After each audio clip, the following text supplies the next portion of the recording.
Cox, HS Hub is driven by your Oklahoma Ford dealers.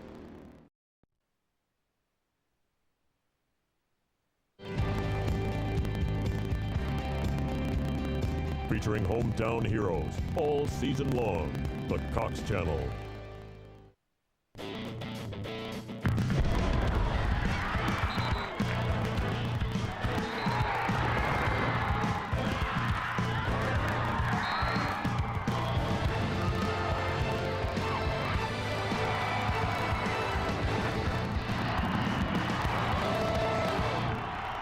We are at Mustang Stadium tonight as the Mustang Broncos play host of the Norman North Timberwolves on your Oklahoma Ford Dealers High School Game of the Week.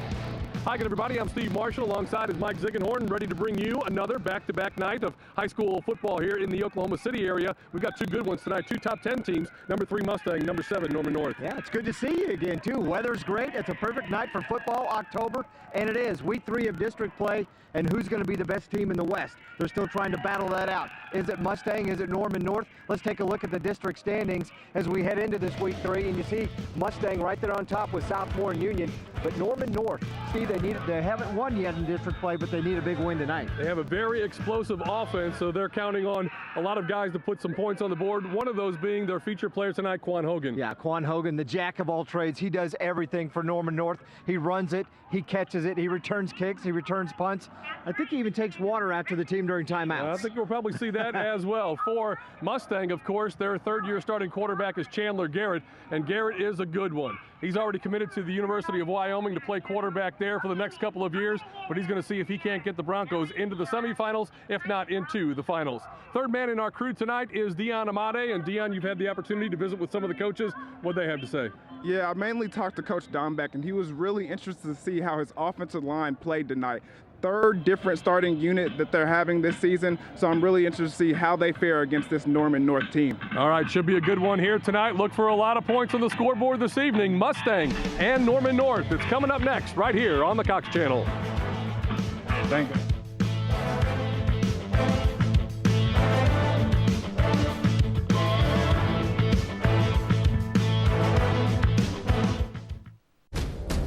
It's Ford's SUV Sign and Go event. Ford Escape offers a foot-activated liftgate and makes the typical weekend anything but, with intelligent four-wheel drive capability. Now just sign and go with 0 down, 0 due at signing, and 0 first month's payment hassle-free. Ford is making it easier for you to be unstoppable. Now lease a 2016 Ford Escape for only $279 a month, with 0 down, 0 due at signing, and 0 first month's payment. Only at your Oklahoma Ford dealer. Hey, Oklahoma high school students, want to win $500 cash? This season, watch all your high school football games on the Cox Channel 3 and 703, and you could win $500 in the Weoki Kick for Cash. If your school is the Cox High School Game of the Week, then the Weoki Street Team will register you at your school or the Buffalo Wild Wings closest to your school on the Tuesday before the game. Then you could be the one to kick for cash. Weoki is your home of the half off your first auto loan and the home of the Weoki Kick for Cash. See you at your Cox High School Game of the Week.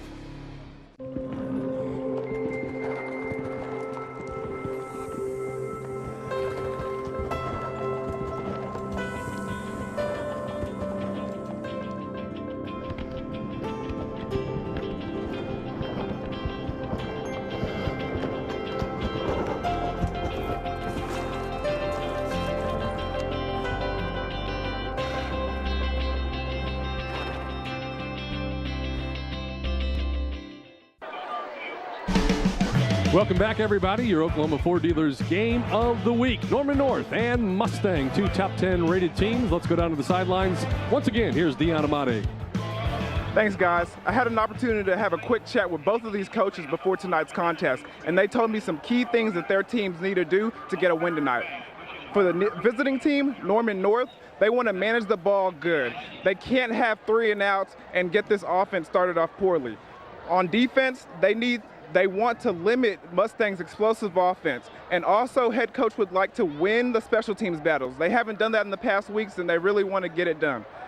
For the home team, Mustang, head coach thinks the defense that has the most stops tonight has the best chance of winning. And also, it's important that they win the turnover battle and give their offense more opportunities. And last, be successful on first downs. If they do that, it'll make it a lot easier for them to convert on second and third downs, and they think that's going to be the key to the ball game.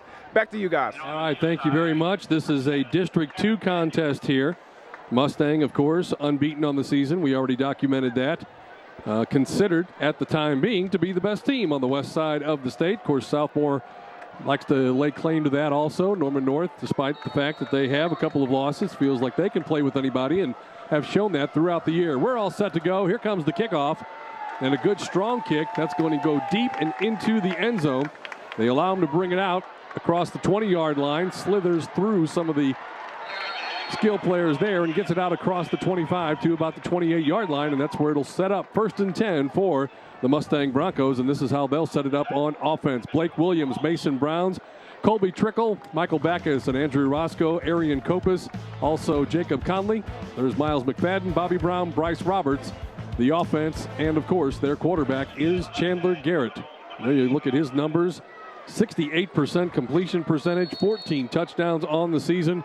He's a 3-year starter, and he has been a good one for the Broncos. He can definitely spin it. We'll see a lot of it tonight, as you'll see them throw the ball. Both teams, in fact, throw the ball a ton. Let's take a look at the defense. It's Corey Tipsward, also Gage Johnson and Ethan Robinson, Cade Mashburn, Jay Bobb, Wyatt Medina, Jacob Logsdon, Jake Brewer, Andrew Skovanek, Tanner Profis, and Ben Neighbors, the defense for the Norman North Timberwolves.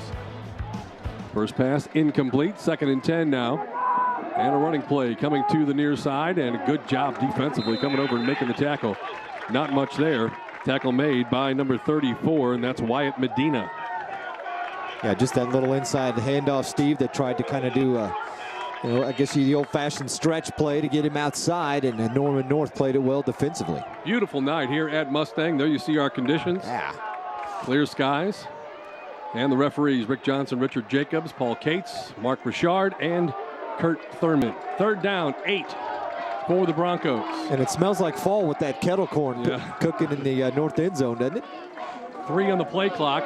Man in motion as Garrett takes the snap, looks left side, flushed out of the pocket. He can run, and he's got lots of room to run. 1st down yardage and then some for the quarterback, Chandler Garrett, as he's finally going to get run out of bounds. Looks to be right at about the 45-yard line. Well, Garrett under some heat as Norman North brings some pressure right up the gut. He's able to get away from one defender, and then the linebacker out in the flat, unable to get to him. And Garrett, nice wheels to pick up the 1st down. Turns and gives this time, straight up the middle. Short gain of about 2, maybe 3 yards on the play. Ball carrier for the Broncos, number 25, and that is Aaron Kinchin. You see the numbers for Mr. Kinchin on the season. 375 yards. Both these teams pretty much run similar offenses, Steve. Multiple spreads, so no huddle. They're quick to the line of scrimmage and ready to go. Play action. Garrett looking downfield. Looking for a receiver and some contact out there, but incidental contact, no call. And a good job defensively by Norman North in that secondary. Number 23 playing it well. And that would be Tanner Profis that we already told you about. Intended for Billy Brown. Good core of receivers for this, well, really for both teams. You have multiple guys with 4 or 5 on each team with over 10 receptions on the season.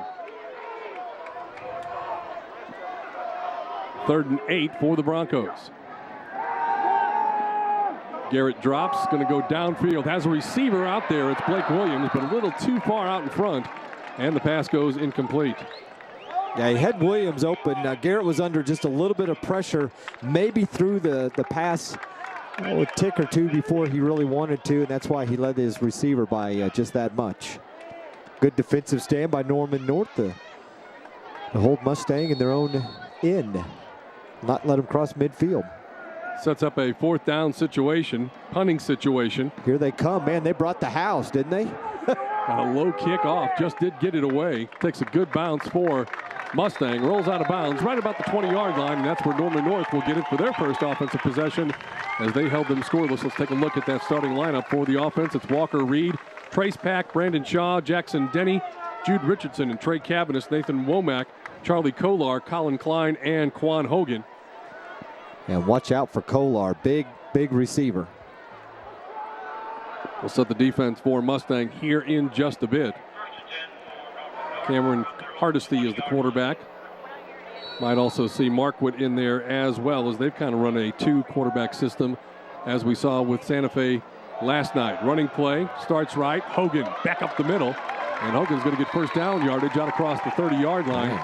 Nice 11, 12-yard pickup on the first play from scrimmage, as we take a look at the Mustang defense with Reese and McBride, Thomas, Keontae Miles, Cole Daniel, Austin Brown. Caden Truelove is, well, Coach told me he's playing at an all-state level right now. Beck, Kilpatrick, Greenspan, and Darian Richards.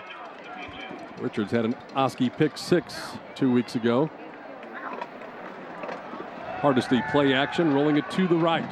Has a receiver that was open but overshot him, trying to hook up there with number 12, Drake Stoops. And yes, that is the son of Oklahoma head coach Bob Stoops. His twin brother Isaac also on the team.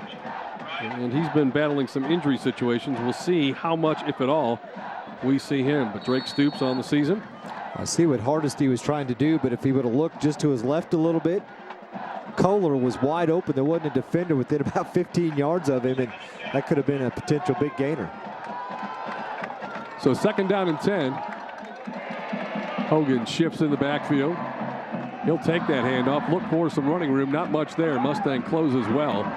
Gets a yard, 2 perhaps, but that's it before he's brought down by the Bronco defense. Great defense by the front 4 of Mustang. He kind of dominated the line of scrimmage, and there was nowhere for Hogan to go, and he was trying to dance his way to get to the outside, and the defense said, not on our watch. Hogan's a big kid as a running back. They have him listed at 6'2", 220. But he is very shifty and deceptive and can stop and move on a dime. So that size might confuse you a bit when you expect him to be a power runner. He can run that way, but for the most part, he's kind of a dart and dash type runner. Hardesty takes the snap, looks left side, puts it up top, has a receiver out there. And once again, intended out there for Drake Stoops, overshot him, incomplete. And that'll bring up a 4th down situation. Well, they got 1 first down, got a little bit of field position. Running out to take care of the kicking duties is Preston Porter, number 39.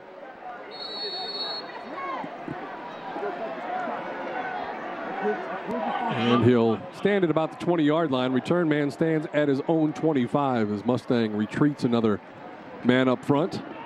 Great punt. Absolute bomb, drives the return man all the way back to the 20-yard line. And we'll take a timeout. Oklahoma Ford Dealers Game of the Week. Mustang and Norman North right here on the Cox Channel. We'll be back. It's Ford's SUV Sign and Go event. Ford Explorer gives you the power of EcoBoost technology and equips you to go wherever life takes you with a terrain management system. Now just sign and go with 0 down, 0 due at signing, and 0 first month's payment hassle-free. Ford is making it easier for you to be unstoppable. Now lease a 2016 Ford Explorer for only $399 a month with 0 down, 0 due at signing, and 0 first month's payment. Only at your Oklahoma Ford dealer. You check, double check, pay close attention to details. That's how you achieve your goals. We follow those same rules at MidFirst Bank because we know it takes precision and expertise when it comes to your finances. After all, it's our job to make sure everything is in place so that you have the stability you need to take flight. MidFirst Bank, true to your money. No score here early, 8:36 left to go in the first quarter play. There's that kettle corn you were talking about, Mike. Let's go down to Dion Amade on the sidelines. Dion? Yeah, on defense for Mustang, it seems like on their left side over here, they were doing some late shifting into that C gap. It looks like they found a little tidbit of where this Norman North team likes to run the ball. Look for that to continue throughout the game. I think we need to get Dion to go get us some kettle corn around halftime. I don't know that it would ever make its way all the way up here to the press box. You're right.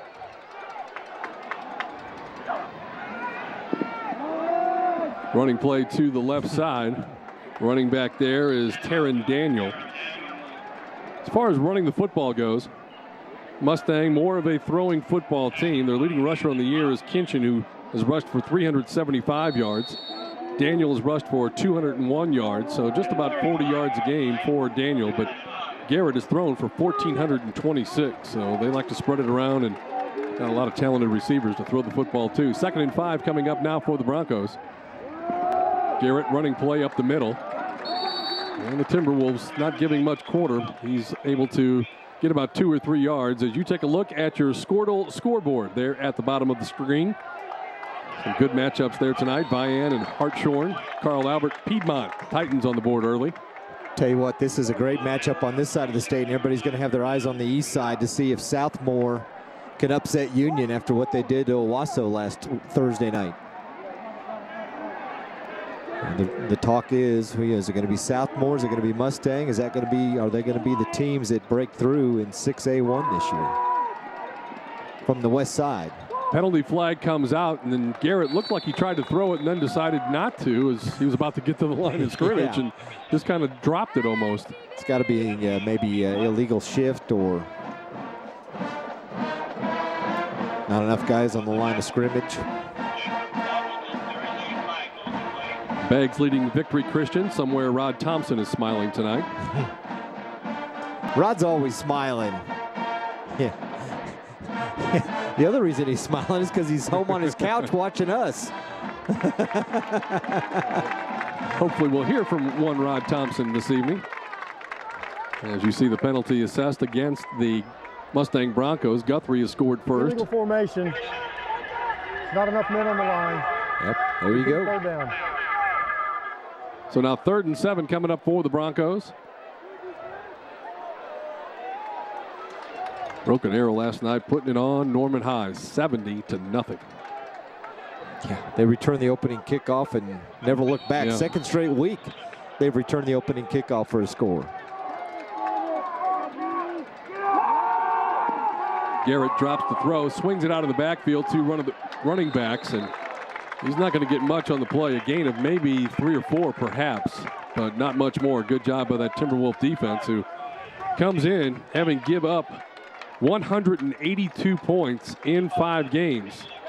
And that's about 35, 36 points per contest. And so far early, they've looked pretty stout on defense. Forced Mustang into another punting situation. A little hesitation to get the kick away. He does get it away. Good kick. Going to bounce at about the 34 and then take a Norman North bounce. And that'll get them to the 36. They'll have it 1st and 10 when we return on your Oklahoma Ford Dealers Game of the Week. No score here at Mustang.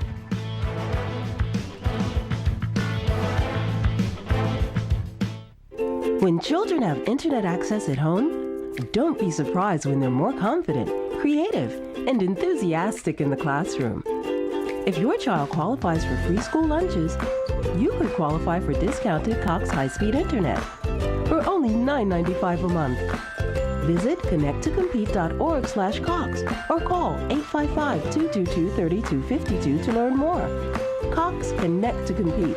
Smart tools for school. Running play for the Timberwolves, and Quan Hogan breaks into the secondary, gets 1st down yardage, and gets into Mustang territory all the way down to the 46-yard line. Nice run by Quan Hogan. You see him looking to the sidelines, hey, rolling his wrist like, give me the ball again. I'm feeling it. We've got something going. And they do. Slide shift, takes the handoff, slides forward, and always going forward, and is going to get probably 4 yards of the play when it looked like there wasn't much there. I say, if there's a little bit of a hole or a crease in the line, he's going to get 4 or 5 yards of pop, because even if one guy's trying to tackle him, and Steve, he's so thick around the waist area, it's hard to bring him down at first contact. Hardesty is the quarterback. Hogan in the backfield. This time Hardesty fakes the handoff, keeps it himself, and he'll move forward to about the 36, maybe stop him at about the 37-yard line. First time one of the teams has been in the other one's territory tonight. 2nd offensive series for Norman North, and good play call that time. You know, you run 2 straight to Hogan, you wait for the defensive end to suck in, and that's what Hardesty did, and he took advantage of it and got 4 yards, put him in a 3rd and short. Change up on quarterbacks now.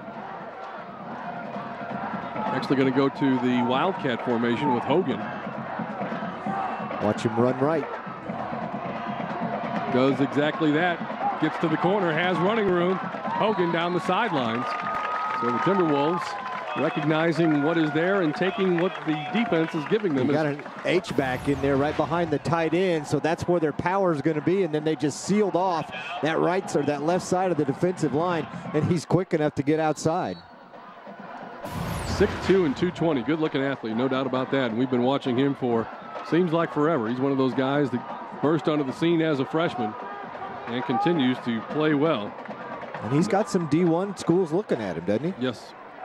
Should be more. Hogan, good surge by the offensive line. That offensive line for Norman North is really quite large. You've got Johnson Bozeman, 6 foot, 300 pounds, and Corey Tipsford up front, also 6'4" and 320. Lincoln Christian has jumped out in front of Daniel Webster as you look at your scoreboard app.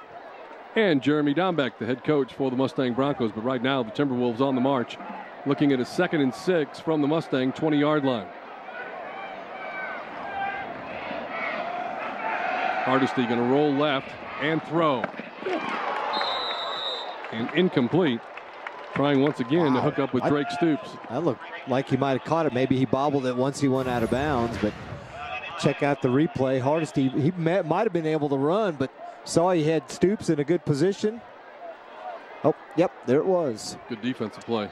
I did not see that little bobble. Yep. Your hair was in the way. I doubt that. Yeah. Stoops comes out to the wide side, top of your screen. Out of the shotgun and a 3rd and 6 for the Timberwolves. You got Hogan, feed it to him. And he'll get it close to 5 yards on the play. Boy, big decision right here. 4th and short inside the 15. And depending on how they feel about their field goal kicker. Well, here come the big boys. That'll tell you something. 59 is Gage Johnson, 5'10", 311. Tipsword is in there, 6'4", 320. Just mentioned him. And as you said earlier, watch him run to the right side. Well, may go left this time. Straight or right ahead. up the middle. Only needed 1, got about 3, so it'll be a 1st down. Great surge as we check in with Dion.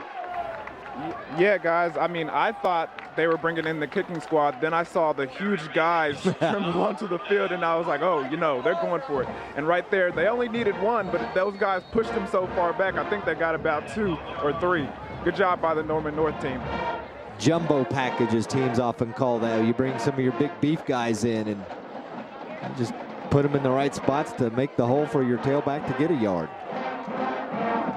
Under 4 minutes left to go in a fast-moving first quarter of play is Hardesty from the shotgun. Takes the snap, keeps it himself, runs left side, gets inside the 10-yard line, squirts down to about the 6, maybe the 5. Nice pickup by Hardesty on the keeper.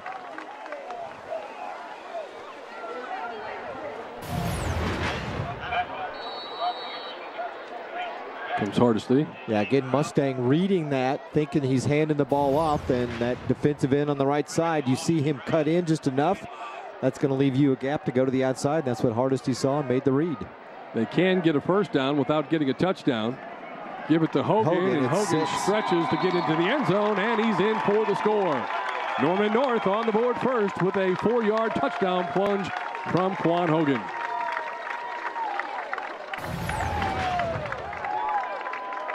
Great job blocking up front. And again, as I said earlier on the drive, Steve, if there's a hole or a little bit of crease, he's going to get 4 or 5 yards, and that's all he needed to get into the end zone for 6. Quan Hogan in for the touchdown. And is the Z silent? Yes. Okay. Here's the I extra like that, point. though. It's a nice touch, especially using the Z. We'll take a timeout after they get the extra point up and through. 7-0 Norman North on top of Mustang with 3 minutes left to go here in the first quarter of play.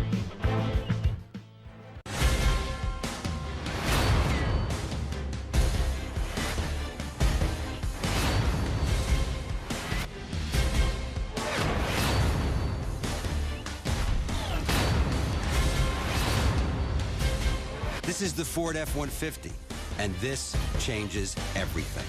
Now get 0% financing for 60 months or up to $9,000 in total savings on Ford F-150.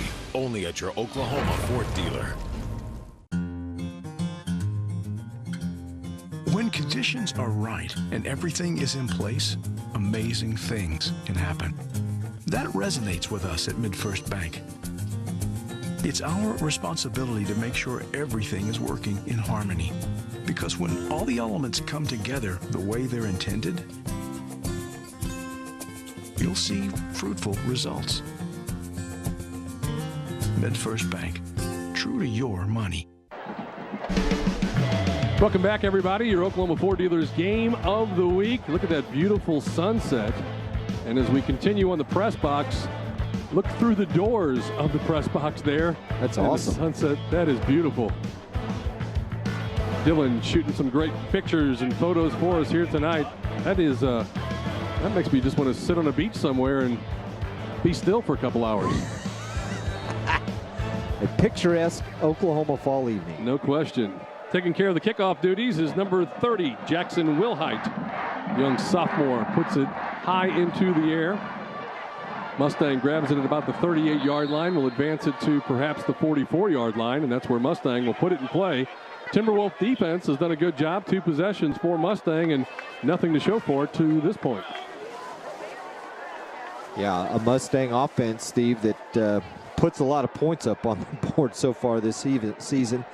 72 in week 1, then 41, 28, 31, 45. Tell you what, they can rack up the points, and for Norman North to hold them scoreless here in the first 9 minutes of the game is good. If you're a Norman North fan. That's right.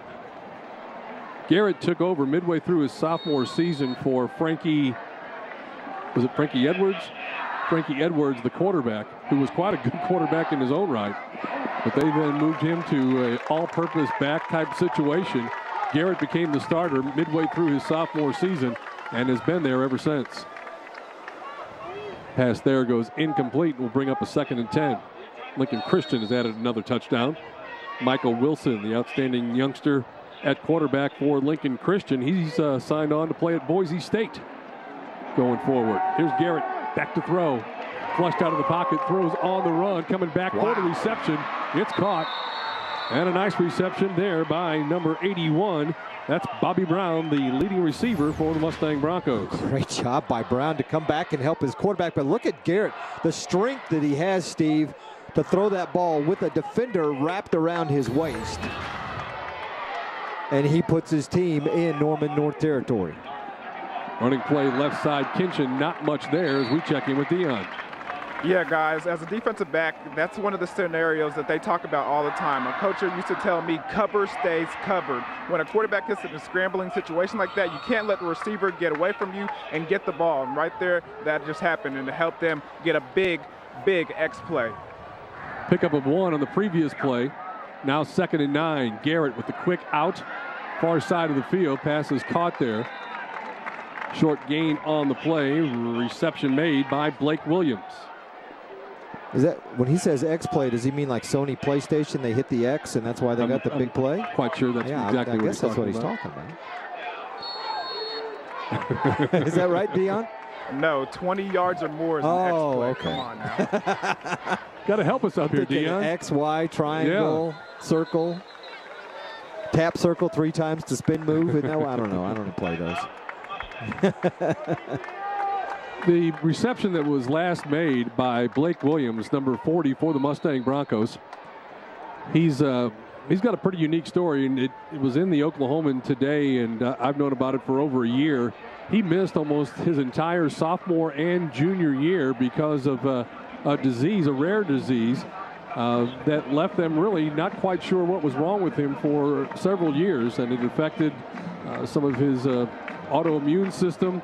And they got it worked out, and he now is being looked at by Alabama, OU, OSU. Right there, number 40 on the left side of your screen. 6'5", 225, has some great hands, and really a great story. If you have time to grab the Oklahoman from today and read about that young man right there, Blake Williams. Did I hear you guys say Xbox for X play? That's what Mike said. Sony PlayStation, Xbox, whichever one. No, guys. X-Play is a play over 20 yards or more. Come on, you and your technology. It's young generation, guys. That's what we figured you were saying, X-Play. Thought he was breaking it down for us. Yeah. The video game breakdown. Play action. Garrett puts it on his hip, rolls, and now will keep it and run. Takes the hit, but he will get the first down. Spot him down at the 19-yard line. 1st and 10 for the Broncos. 1:43 left to go here, first quarter. Norman North had everybody blanketed in the secondary. No receivers were open. Nice little play fake, but the Wolves did not bite defensively.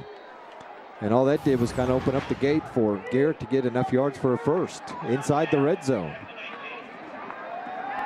Garrett, handoff, left side. Kinchin, not much running room. Tell you what, when you looked at the numbers, and I've seen a good bit of highlights on Norman North, they've had problems defensively, but right now, we're about all the way through this first quarter. They haven't given up anything yet.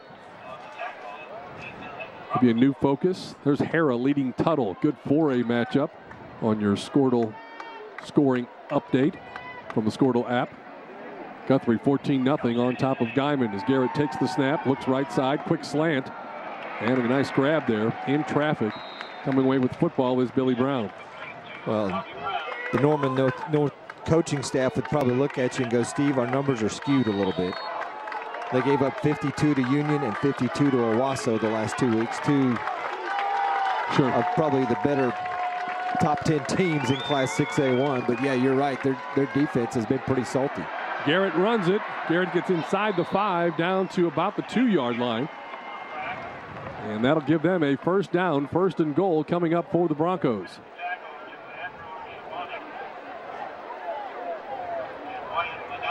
Wide receiver to the near side of the field, number 21 is Caden Trulove.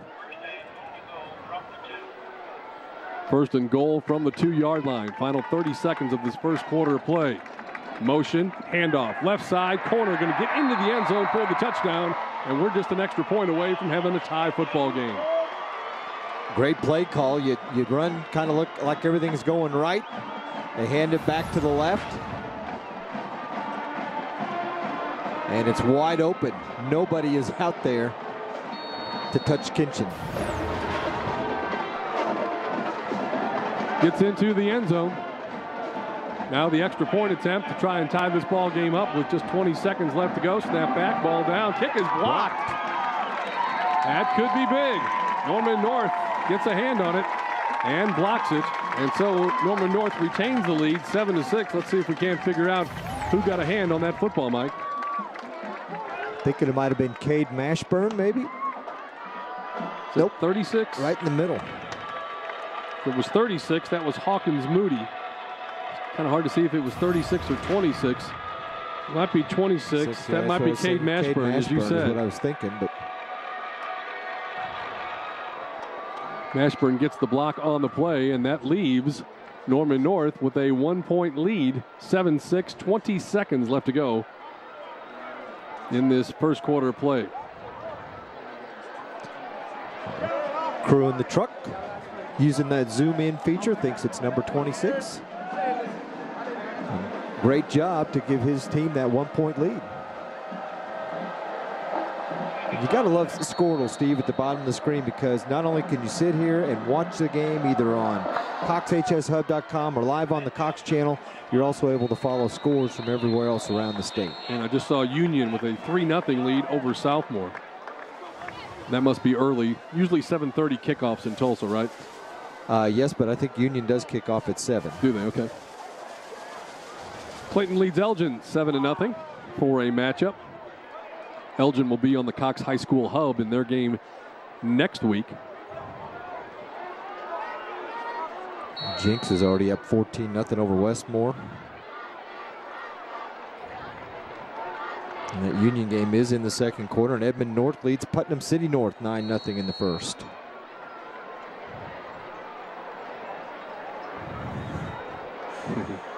Rod Thompson has checked in. He said quit texting him because he's at basketball practice tonight. I sent him a tweet during our last commercial break. What the heck is he doing checking his phone? Does he play football for Texas or something? I mean, he's at practice. He should be busy. He called a timeout during practice. He checked his phone. All right, Norman North with the football.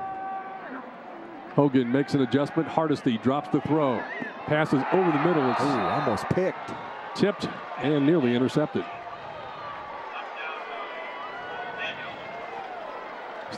Stops the clock with 15 seconds left to go here in this first quarter plays. You take a look at the replay. Yeah, the linebackers just kind of dropped back. And it was tipped straight up in the air by Cole Daniel. Almost had a shot at an INT and maybe a pick six. Hardesty, swing pass, right side to Hogan.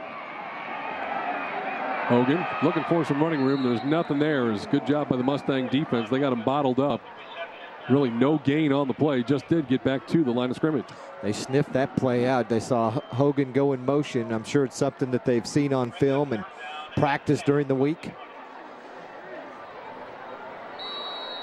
But if you're Norman North, you know that, so there's got to be a second option to that play. Maybe come back to the other side and somebody's going to be open.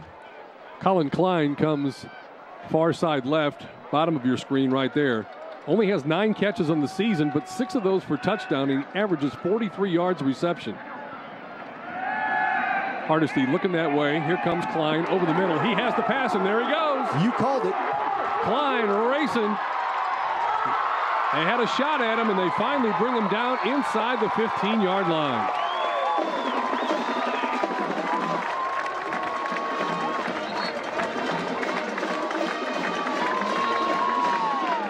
Colin Klein with the reception, and that will be the final play of the first quarter. And Norman North with a big play there as they hook up Hardesty to Colin Klein, and in scoring position as you take a look. Klein over the middle. Breaks into the secondary and nearly took it to the house. 7-6 Norman North on top of Mustang. Second quarter when we come back.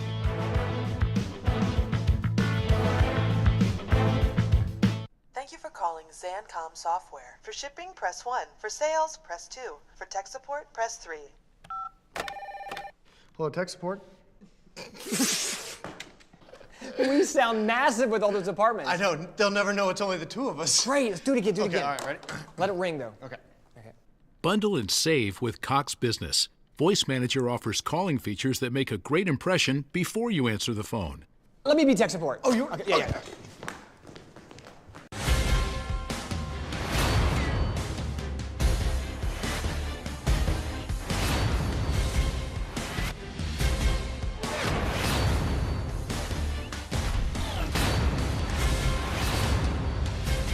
This is the Ford F-150. And this changes everything. Now get 0% financing for 60 months or up to $9,000 in total savings on Ford F-150. Only at your Oklahoma Ford dealer. If you own a bank account, please listen up. A fabulous new book, Don't Bank on It, offered free, predicts that millions of bank accounts could be hit by 20 major threats that could limit access to your own money. Our savings, CDs, and money market accounts may no longer be safe. So, act now. To protect your life savings, call or visit online for your free Don't Bank on It book. Postpaid, courtesy of Swiss America. 68 yards on that last reception. Colin Klein from Cameron Hardesty as we go down to Dion Amate. Yeah, Mike, did you see a cover 3 on that side like I did on that last play? Yes, it looked like it. It was wide open in the middle, too. Hogan with the carry over the left side, gets inside the 5-yard line and fights his way down to about the 3.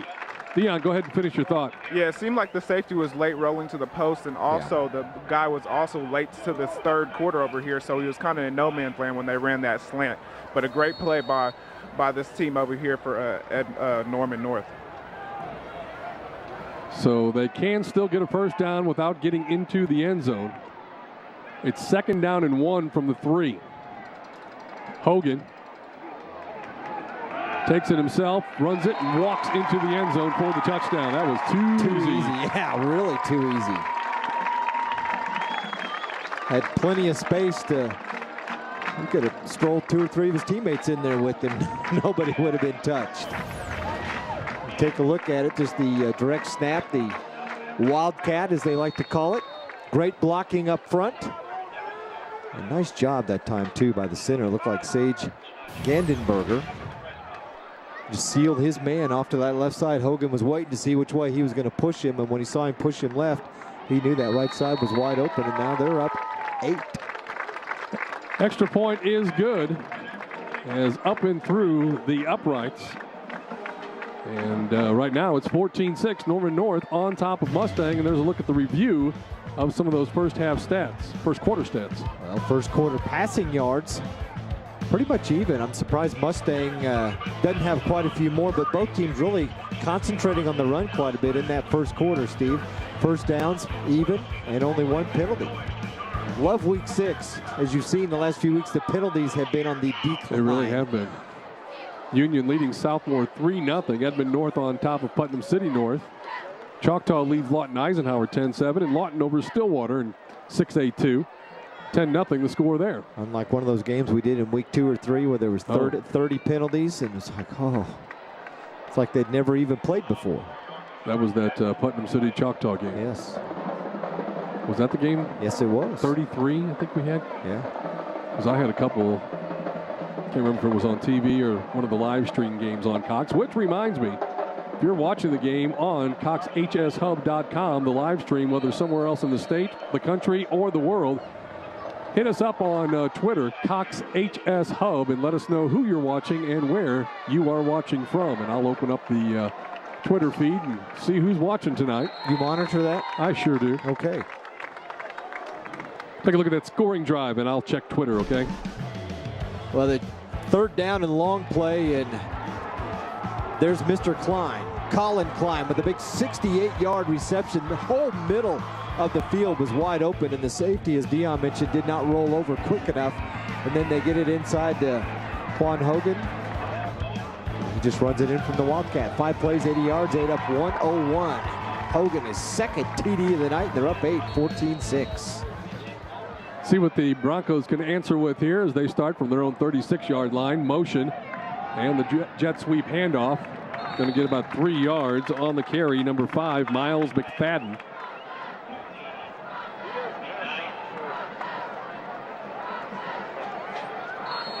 Bringing you the best in high school sports, football right now, and of course we'll get into the basketball, the wrestling, and all the rest of the sports as the school year goes on. Garrett, pump fake, looked like he wanted to go deep.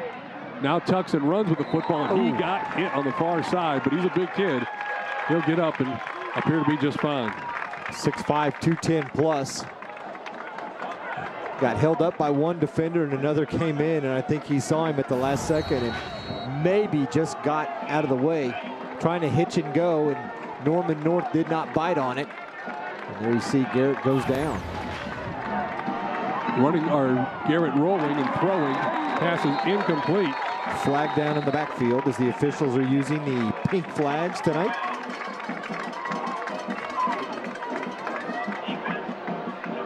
Get the call from our head referee here tonight. Gives me time. You know, I've stopped by, and with our TV show, we go by on Sunday afternoons and interview some coaches. We've got the opportunity to talk to Jeremy Dombeck since they are 5-0 a couple of times already this year. And both times I've been out here, there's been one kid that was there working out ahead of everybody else, and it's Chandler Garrett. It's third down, and Norman North has got to decline the penalty.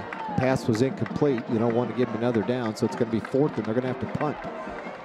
Yeah, that's great to hear. Your leader, the quarterback, guy who's already got a D1 scholarship lined up.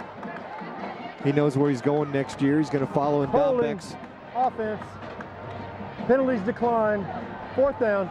He's going to follow in Dombeck's footsteps and go to Wyoming. Change it out here as looks like another punting situation, and dropping deep for the Timberwolves is number 27, Zach Tucker, young sophomore defensive back. It's fourth and about 5 for Mustang. Snap back. Boy, Norman North was coming after it. Everybody was coming. Fair catch called for and taken right at the 25-yard line. And that's where Norman North will take over with 10:04 left to go, leading it 14-6 right here on your Oklahoma Ford Dealers Game of the Week.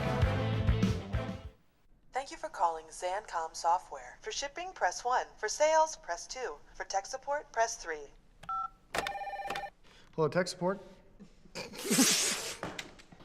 We sound massive with all those apartments. I know. They'll never know it's only the two of us. Great. Let's do it again. Do it again. All right, ready? Let it ring, though. Okay. Bundle and save with Cox Business. Voice Manager offers calling features that make a great impression before you answer the phone. Let me be tech support. Oh, you? Okay. Yeah.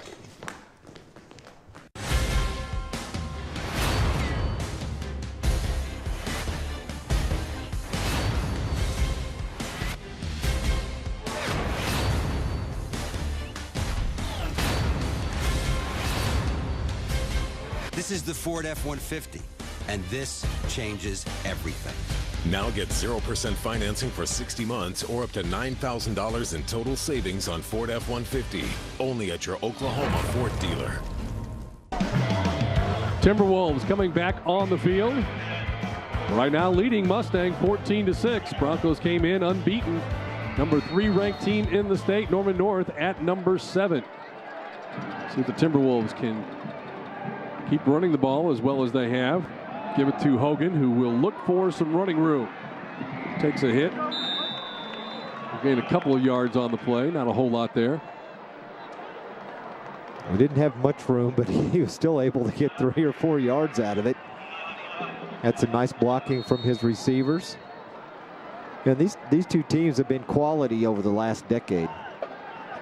You know, Mustang has won more football games than anybody on this side of the state in the last decade at 75, and then these two teams are the only ones who've been in the state finals from the west side in the last 10 years.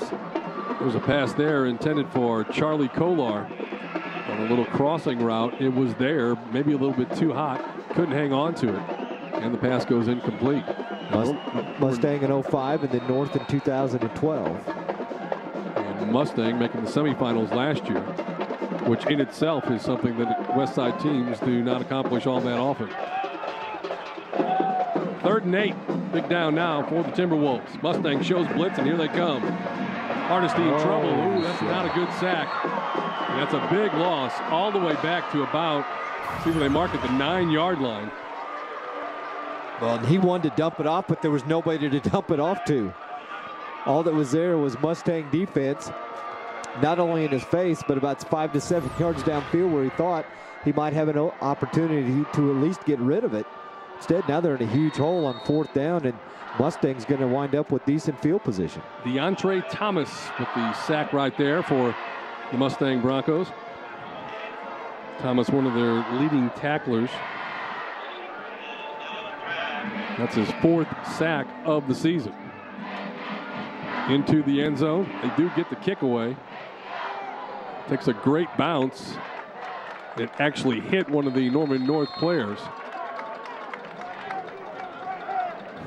And it looks like they will spot it right there at the 46-yard line. Hey, the Cox Channel's home for Sooner and Cowboy fans on Saturday. Watch a 2-hour pregame show before the start of each game. Then continue to watch Barry Switzer or Pat Jones on Coach's Cabana during the game. And finally, a 1-hour postgame show. Tune in to channel 1333 for OU and 1334 for OSU. Coach's Cabana. So they'll spot the ball at the Norman North 46-yard line. That's where it hit one of the special teams players for Norman North. And there's a good look at the quarterback for Mustang, Chandler Garrett. He's looking for some help on the play. The play clock hasn't even actually started yet, so no worry there. 8:29 left to go here, first half. And here we go as the referees have the ball set, put a man in motion. Garrett out of the shotgun, drops to throw. All day.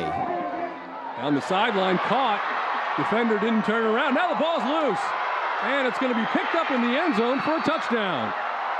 How about them apples? Wow, what a quick change of events. You go from a huge quarterback sack, decent punt by Norman North, and then the first play right out of the gate, Garrett has all day to throw. Receiver open, great over-the-shoulder catch. Fumbles, and then one of his teammates is right there to fall on in the end zone. Blake Williams is the young man who came up with the recovery in the end zone for the touchdown. And now the extra point, and that will make it a 1-point game. So how about that for a turn of events, Mr. Dion Amade on the sidelines? It's really important. They sent that receiver in motion. What happened right there was the linebacker's eyes were out of place. He watched that receiver go in motion, so when the back released out of the back play, and he was behind him on that play. Now you could see the receiver get open downfield, and the defender never looked back. And the pass was right on the money, Mike. Yeah, perfectly thrown ball by Garrett. Only in a spot where his receiver could catch it. And then in the right place at the right time was Blake Williams. Reception was made by Kinchin out of the backfield. They are able to convert the extra point here. That makes it 14-13. And Mustang set to kick it away.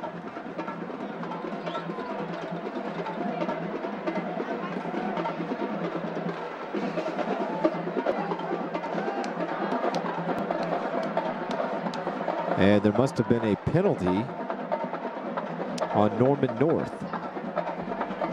On the defense, 15-yard penalty on the kickoff. Extra point's good.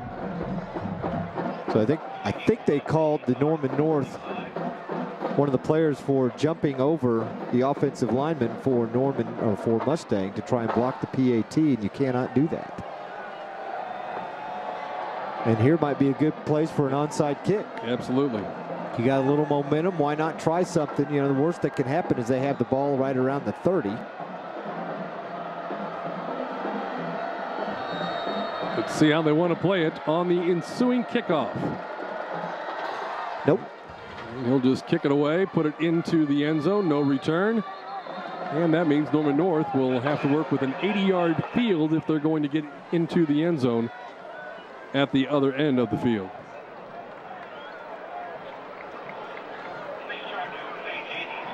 Look at some of the crowd enjoying this fabulous weather here tonight. 66 was the temperature at kickoff. You're going to need a coat by the time the game's over with. Did last week, that's for sure. Yeah. Christian Heritage leading Crooked Oak 21-0. Vian 21, Hartshorn 6. Mangum and Cordell all tied up at 7 apiece. And Southmore has the ball at the Union 1-yard line. We'll keep an eye on that. Straight run this time, coming to the near side.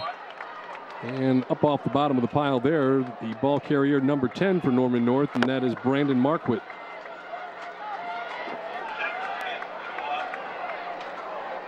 At times they have run a 2-quarterback system for Norman North. We've seen Hardesty for the most part, and if not him, then Quan Hogan in kind of a wildcat formation. Hogan lost the football. And Mustang says they have it. I think that's on the quarterback. I think he wanted it, and at the last second gave it, let Hogan take it, and he never took it from him. Some confusion, no question. Take a look. Got a great view from the end zone here. Yeah, you see him there, and he just said, oh, you take it. And I think Hogan thought he was at a point where he wasn't going to be able to take the football. Right. So big turnover. That will give the ball right back to Mustang. And that was a new quarterback, Brandon Marquardt, in there. And I don't know, I'm wondering if Hardesty got hurt on that sack. Running play, right side. They will use 2 quarterbacks. Throughout the season, they have done that. But you could be right. As I look down here in the sidelines, Hardesty is throwing the football. So it appears to be okay.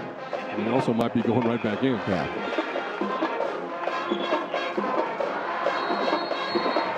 Clinton leads Elgin 20-0. And Southmore had to settle for a field goal. Union holds, and they are tied 3-3 with 8:07 left to go in the first half. Southmore and Union. Jenks leads Westmore 21-0. Keep you updated on the Squirtle app as Garrett drops to throw. Pressure from the far side. Garrett now throws off the back foot and throws it away. Again, nobody open. Everybody was covered downfield by Norman North. The Mustang receivers unable to get open. Garrett had time, but no one to get the ball to, and he just had to roll out of the pocket and throw it away and avoid the sack. Look at Garrett. Gets the play in from the sideline. 6:45 left to go here in this first half of play. It's been a good one, 14-13. Only difference is a blocked extra point for Norman North. As Garrett drops the throw, now calls the quarterback draw. Is hit, spun around, and a flag comes out from the referee. I didn't see a face mask. I think it's going to be a hold.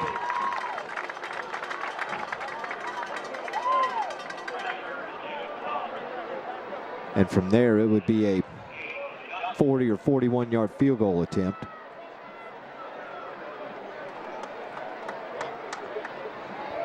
Yeah, it is a hold. As Coach Brent Barnes tells the officials, we are not going to take that.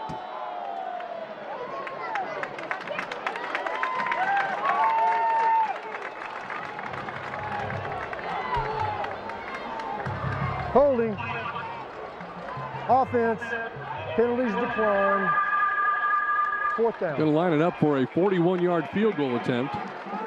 And the kicking game was one of the concerns that Jeremy Dombeck had coming into the 2015 season.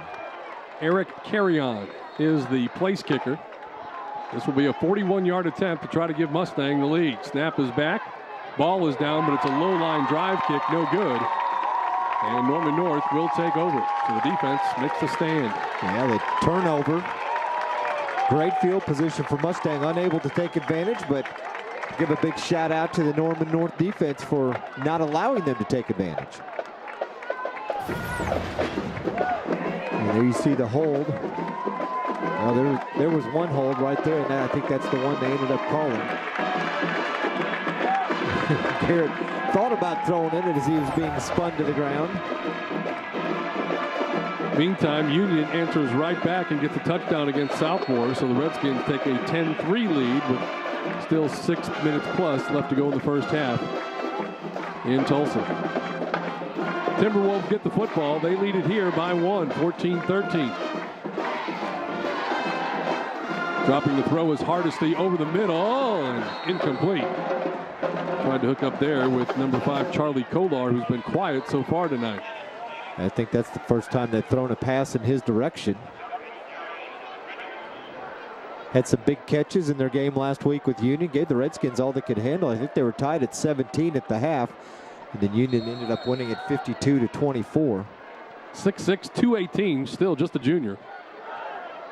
Older brother at Oklahoma State. Second down and 10. Looked like Mustang had jumped. No flags, no whistles. Play clock down to 8. Hardesty with Hogan in the backfield. Hardesty looking for that slant once again. He's on target this time. Pass is caught. Stoops. Drake Stoops on the reception. Stoops came into the contest.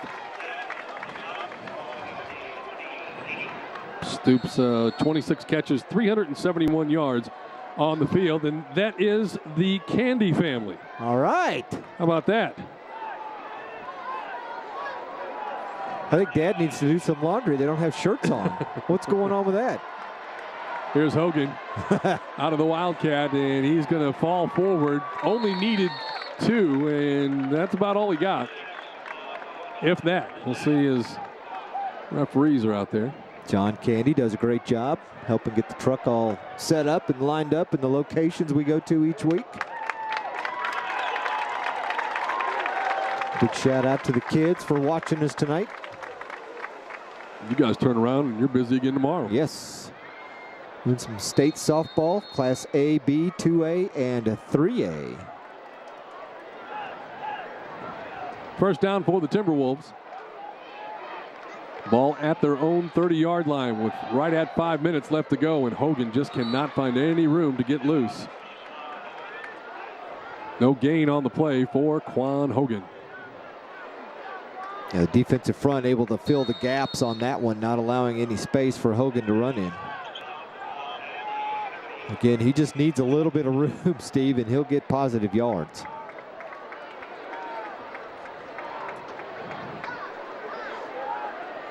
Hardesty drops the throw, and he's going deep.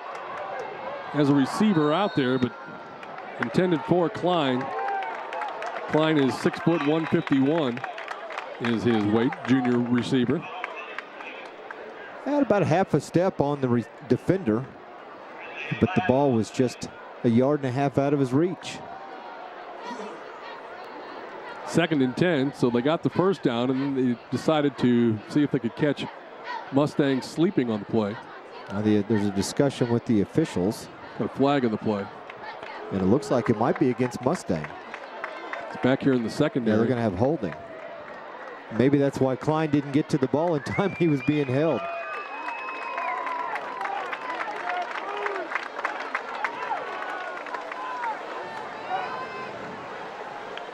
And you see the call from the official, defensive holding. It's a 10-yard step off, and that will be enough for a first down for the Wolves.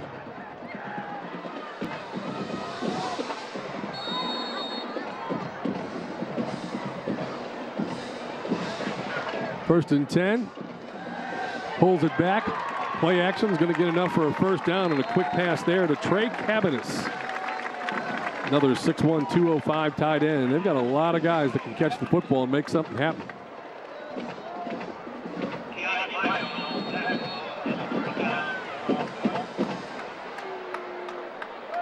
You know, with the multiple spread, they better have a lot of guys that can catch it and then do something with it after they make the catch. So 1st and 10, and flags come out before they really even get started. Somebody might have got a little early jump there. Noble leading Tulsa Memorial 14-0. Edmond Memorial on top, or trailing now Putnam City 17-14. Tahlequah leads Pryor 14-0. And Ardmore on top of El Reno 14-0. Start. Offense, 5 yards. Previous spot, still first down.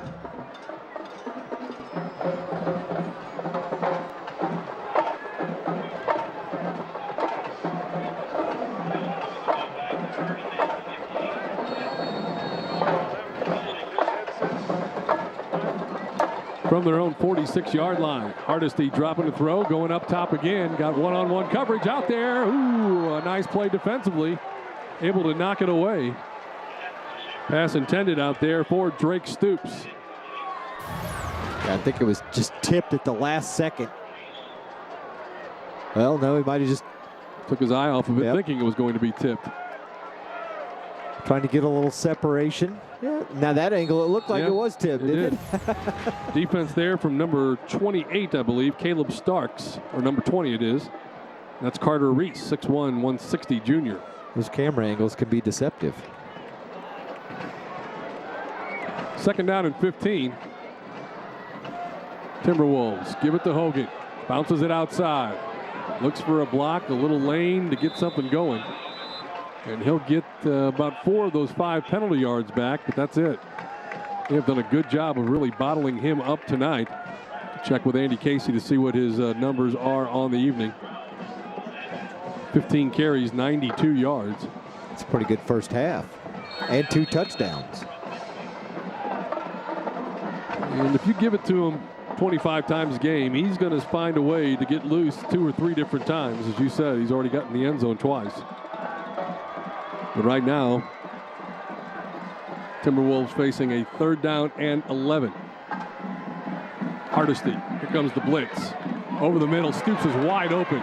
First down yardage and then some. Drake Stoops around the corner.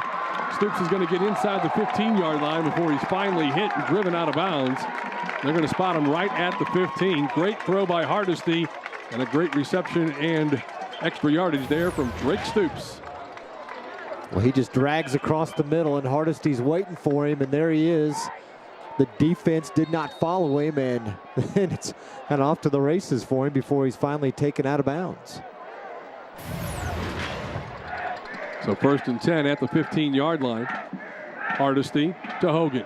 Stops, then comes laterally. Flag comes out. Hogan's going to get into the end zone for a touchdown, but the referee threw the flag, and you got to think this one's coming back.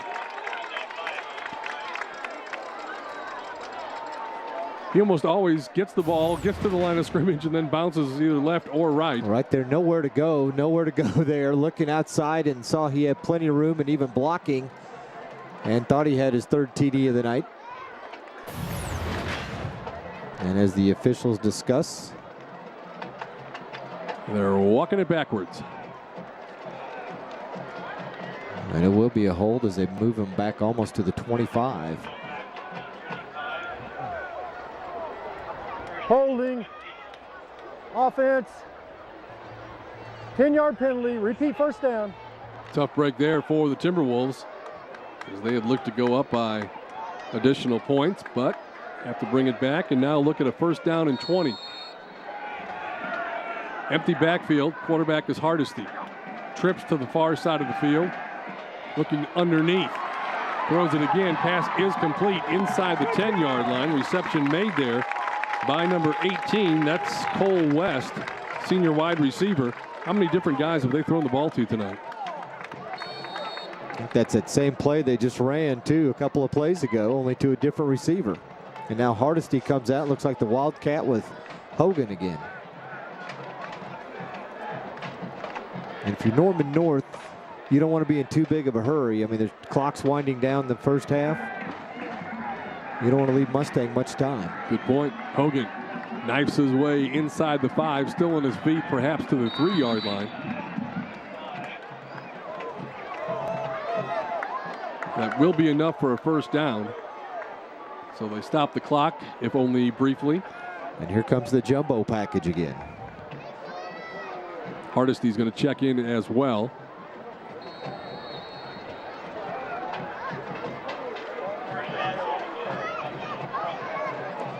He's going to be split out to the right. Hogan up the middle, keeps it, and gets into the end zone. That big offensive front for Norman North getting the job done, and Hogan gets into the end zone for a third time this evening.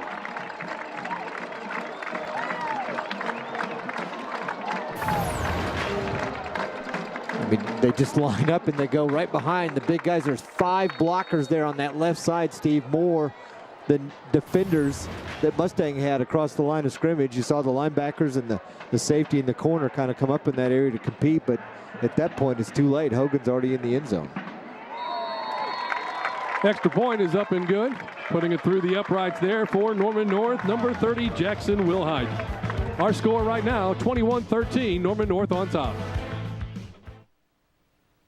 Hey, Oklahoma high school students, want to win $500 cash? This season, watch all your high school football games on my Cox Channel 3 and 703, and you could win $500 in the Weoki Kick for Cash. If your school is the Cox High School Game of the Week, then the Weoki Street Team will register you at your school or the Buffalo Wild Wings closest to your school on the Tuesday before the game. Then you could be the one to kick for cash. Weoki is your home of the half off your first auto loan and the home of the Weoki Kick for Cash. See you at your Cox High School Game of the Week.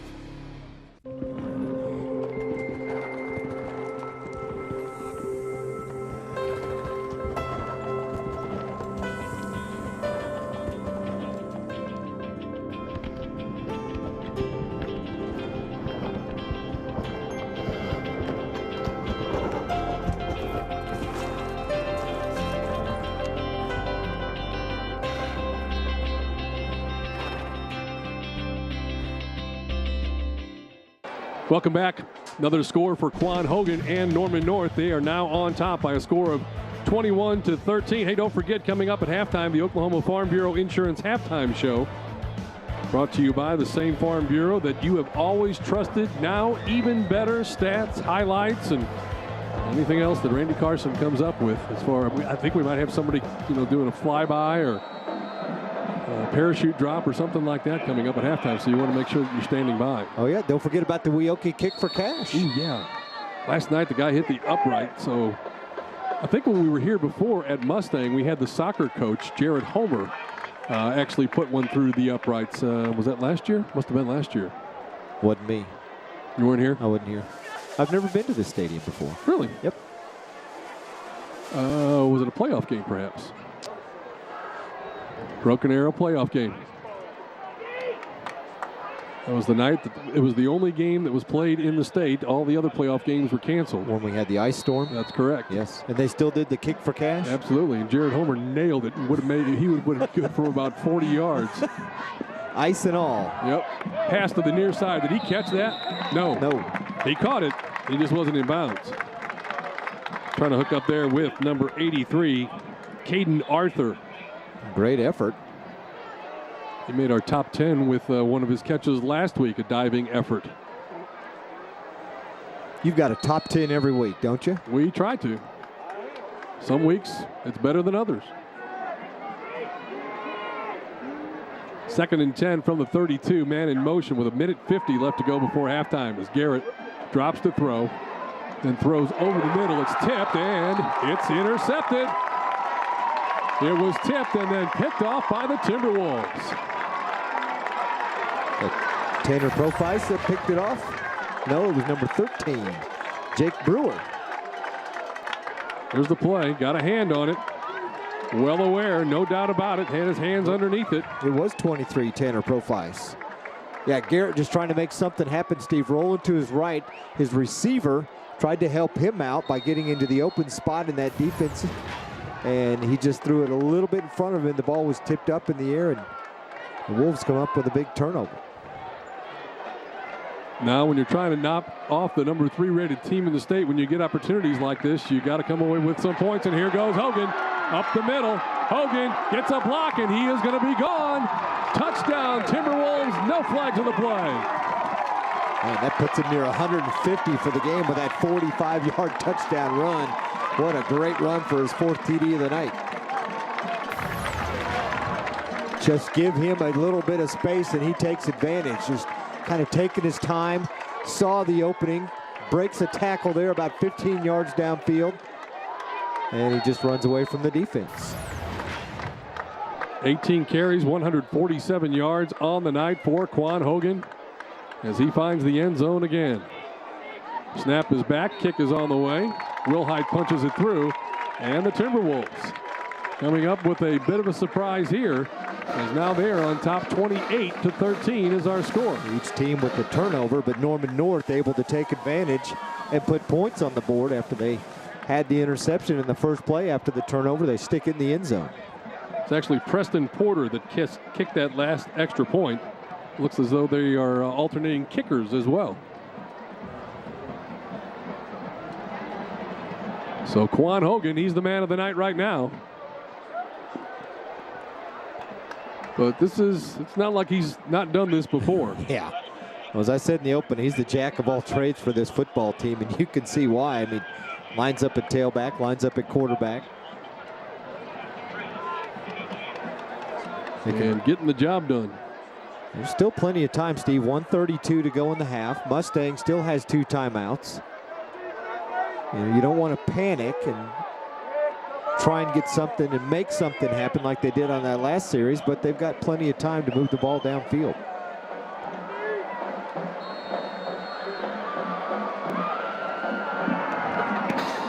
High short kick near the sidelines, and that'll give them the ball at about the 35-yard line.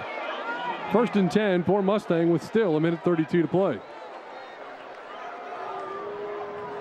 I think that's what Coach Barnes wanted, but you don't allow him to return the kickoff back either. Dion?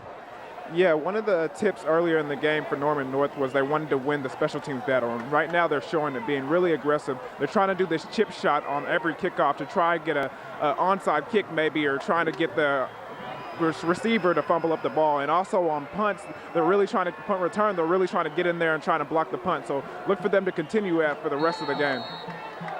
All right, so Mustang with the football, 1:32 left to go before halftime. Broncos try to get something back as Garrett takes the snap.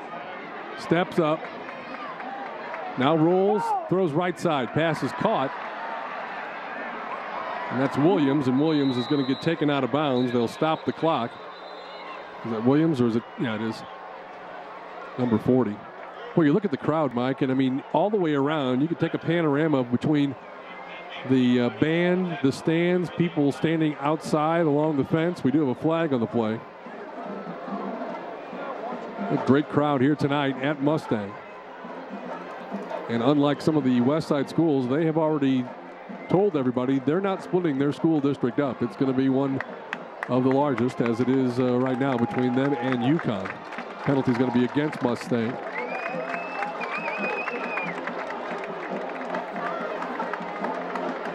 Formation. Offense. Still first down. There's a look at the crowd, and you can just see all along the fence. I mean, the home side stands are full.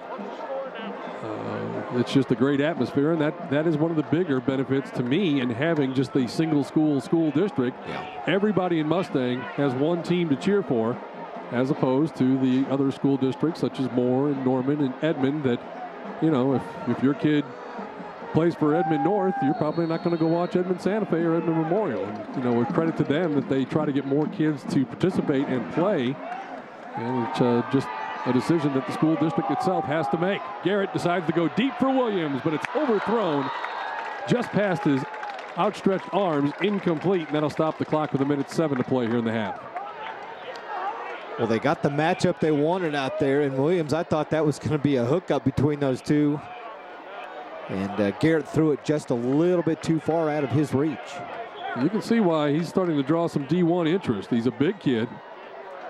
6'5", 225. Kind of in that Mark Andrews mold that you see the University of Oklahoma employing right now. Garrett dropping the throw again. Hit as he throws it, and almost picked off. Ooh. Oh, boy, a flag, 2 flags. Oh, wow. I got to see that one. Looked like he got there and made a play on the ball to me. Might have been an anticipation call by the official. You see Garrett drop back, 4-man rush. He's hit as he throws the ball. Boy. I don't know. Didn't seem like it to me. Mangum and Cordell tied at halftime, 13 apiece. All right, Dion is a defensive back. What do you think about that last play? I'm sure he never committed pass interference, so you know he's not in favor of it. Defense. 15-yard penalty. Previous spot. First down. All right, now, Dion, sorry, what do you think about that? Yeah, but as a defensive back, I'm always going to say there's no flag on the play. The ref was crazy. But right here, it looked like he was a little early. He jumped on the receiver's back, and it wouldn't allow him to go get the ball. So it looks like the referees made the right call right there. Garrett, again, running for his life, throws the comeback pass. Incomplete. Tell you what, Norman North is really getting after Garrett tonight. They're doing a great job. They're not allowing him to stand. Other than a couple of times, he has not been able to stand there in the pocket and throw the ball. He's having to move around and get away from pressure. And after a while, that begins to wear on you.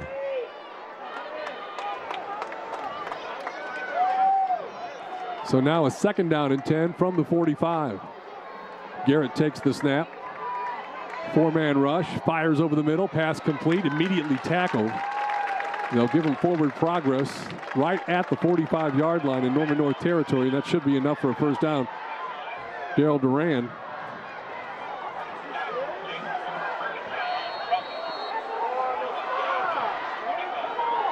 First and 10, now 40 seconds left. Garrett has to roll out of the pocket, right side, and just throws it away.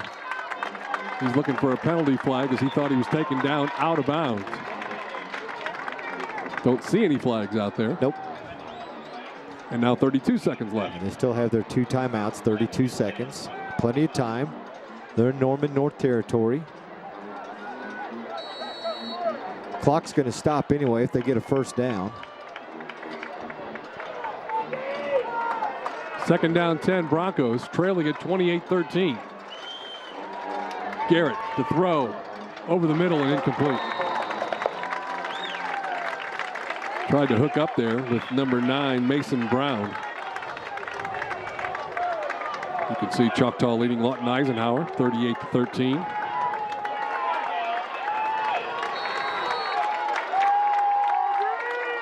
Third and 10, 28 seconds left to go before half. Timberwolves fans on their feet. Probably the best half of football they've played this year. Garrett drops, blitz is on, has time and throws. One-on-one coverage, little hand action down there, no flags are out. Incomplete, and a good job defensively out there by number 22, Ben Neighbors, junior defensive back, playing it straight up. And you might as well go for it here, Steve, because it's not going to do you any good to punt. Even if you don't get the first down. Look, I think they are going to punt, but I would have a tendency, let's go ahead and go for it. We're down two scores. They will get the ball to start the second half, Mustang does. And Norman North has been trying to block the punt all night. They don't even have anybody back deep, but they're going to do a punt safe and not block. Great kick. Rolling as the clock, this is going to be a fabulous punt. All the way down to the 1 yard line. 44-yard punt, no return. 7 seconds left. And you got to be a little careful when you're back this far. Yeah. I've seen more than one quarterback take the snap and kneel down in the end zone for a safety. Oops. You do not want that to happen. No. Especially with the missed PAT earlier in the game. You don't want to give them a free point back. And I'm sure that's what Coach Brent Barnes is saying to his quarterback. Make sure you move forward.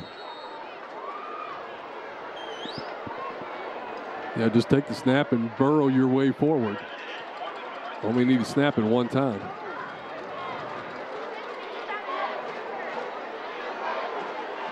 Takes it, and I assume that he went forward enough to end this first half of play. And Norman North with a bit of a surprise on top of Mustang by a score of 28-13. The referees, the officials are telling everybody to hold on just a second. Mustang could have called timeout. Hold on. Hold on. We might still have some football to play. Now, he just flashed second down as though they still have another play to go. So some of the Norman North players who had already made it through the gate, headed towards the locker room, are going to have to come back out. I can only assume that Mustang called timeout, Mike. Because you know Norman North be happy to get out of here leading at halftime. There's head coach Brent Barnes.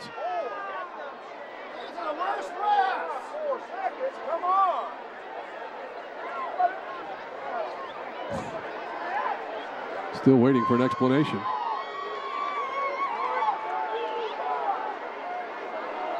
Coach Dombeck doesn't look like he's very happy with this first half of play.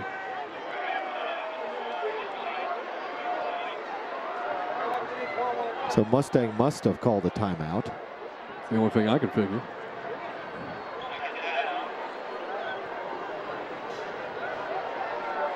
And they did. There's just one left on the board.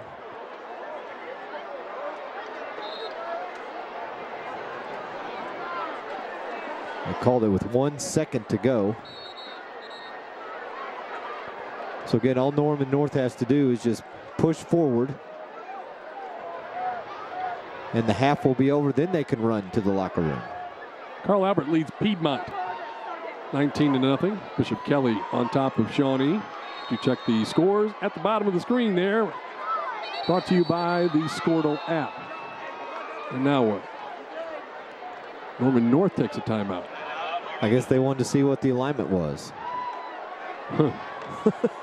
Little chess match going on here between these two coaches. Yeah, you got everybody jammed in there. Maybe you turn and do a quick flip to Quan Hogan and let him go 99.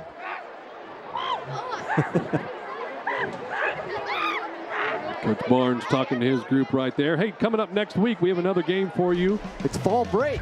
It is? Yes. Thursday night, 7:30, Owasso takes on the Union Redskins. That ought to be fun. Yes. Join us again next week for great high school football action right here on the Cox Channel. It'll be Union at Owasso. Looking forward to doing that game next Thursday night with Nathan and Rod Thompson. I think they must have burned a little of that kettle corn. I'm still waiting for Dion to go pick us up a bag at the half. As you can see, the smoke and the kettle corn wafting through the night sky. Wafting? Wafting. We think this is the final play coming up at the half. But we've thought that twice earlier. Movement up front.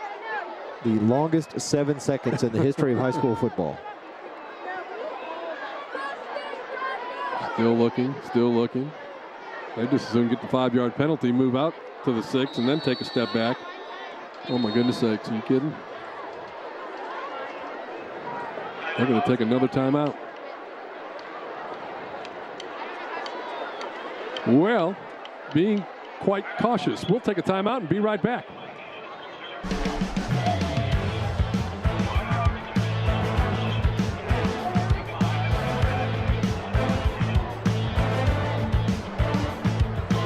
It's football season and Coach's Cabana is back. We bring college football's greatest personalities into an interactive experience for you, and Cox is the only way to experience it.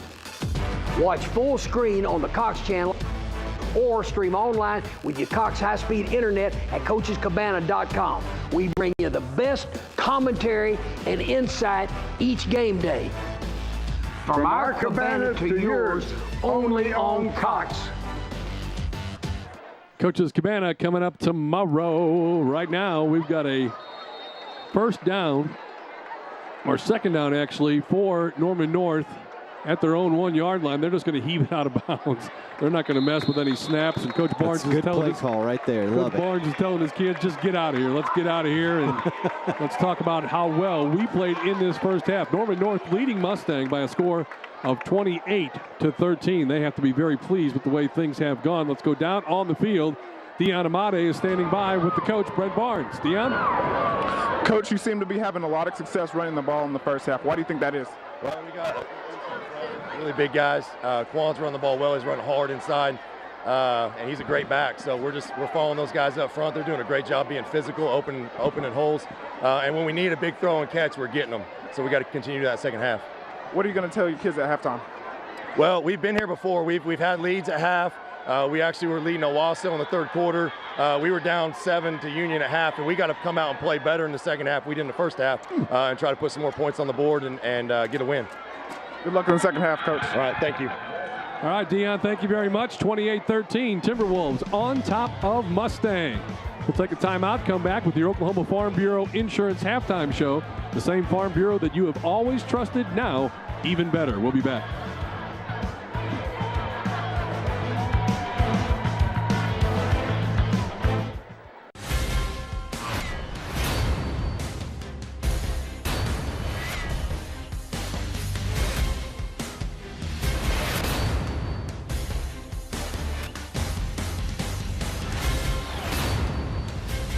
This is the Ford F-150, and this changes everything. Now get 0% financing for 60 months or up to $9,000 in total savings on Ford F-150. Only at your Oklahoma Ford dealer. Hey, Oklahoma high school students, want to win $500 cash? This season, watch all your high school football games on the Cox Channel 3 and 703, and you could win $500 in the Weoki Kick for Cash. If your school is the Cox High School Game of the Week, then the Weoki Street Team will register you at your school or the Buffalo Wild Wings closest to your school on the Tuesday before the game. Then you could be the one to kick for cash. Weoki is your home of the half off your first auto loan and the home of the Weoki Kick for Cash. See you at your Cox High School Game of the Week.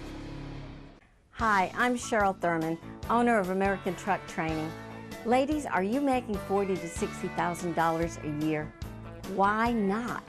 You can make great money in just 3 short weeks and go places you've never been before by learning to drive at American Truck Training. And guys, you can be there right beside her. Your career, your success is our business at American Truck Training. Call 1-800-TRUCKER today.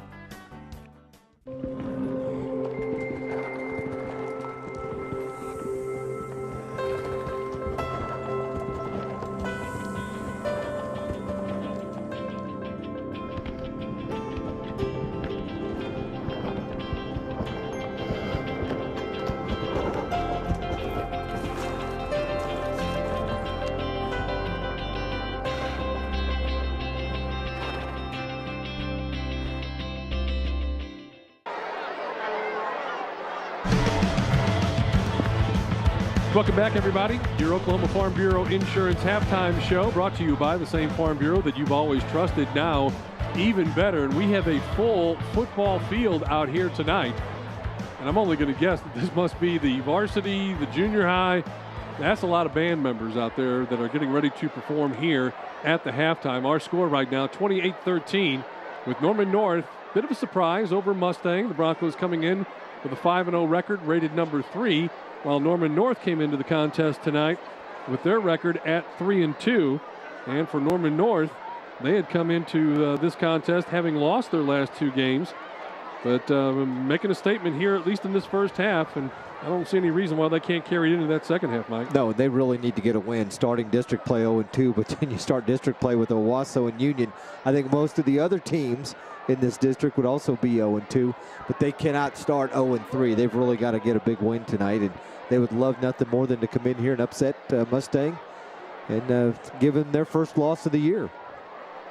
So 28-13 is our score. Looks like they're about getting ready to get underway with their presentation as we are at the half. As the half goes on, we will check some scores for you and also have some highlights and some statistical information from this first half of play that finds Norman North leading it by a score of 28-13.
All right, so there you had the middle school marching band join the varsity. And now the varsity is going to configure, get ready to perform for an overflow crowd here tonight at Mustang. And right now, the homestanding fans are wanting their Broncos to stage a second half rally because they're trailing Norman North right now by a score of 28-13.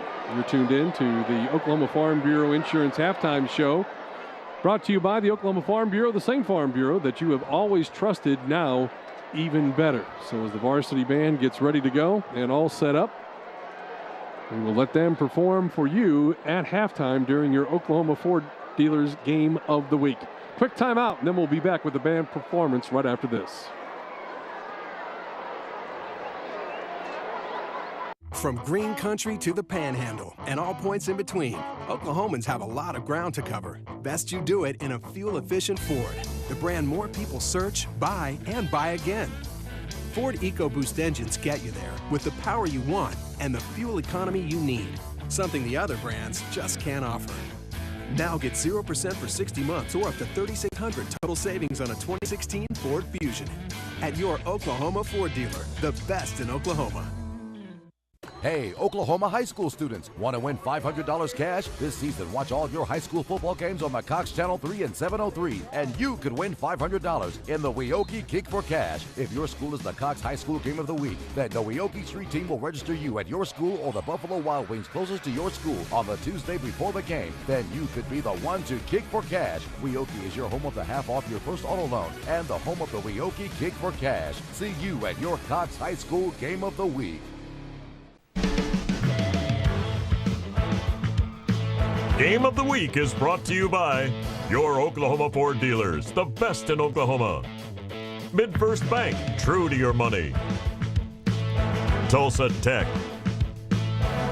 Eastern Oklahoma Orthopedic and Sports Medicine Center. Wendy's. Weoki Credit Union, home of the half-off auto loan.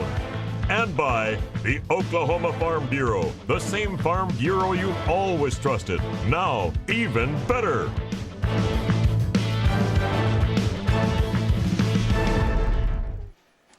Welcome back to halftime, getting ready for the varsity marching band performance. What you saw earlier was every band member from the 6th grade all the way up to the varsity. They're getting ready to perform for the crowd here tonight as they are lurching forward, waiting for a great presentation. And we now turn it over to the Mustang Marching Band.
Welcome back. Fine performance there at halftime by the Mustang Marching Band. There you see our halftime score, 28-13. We'll continue with our Oklahoma Farm Bureau Insurance halftime show, brought to you by the same Oklahoma Farm Bureau that you've always trusted, now even better. We'll be right back.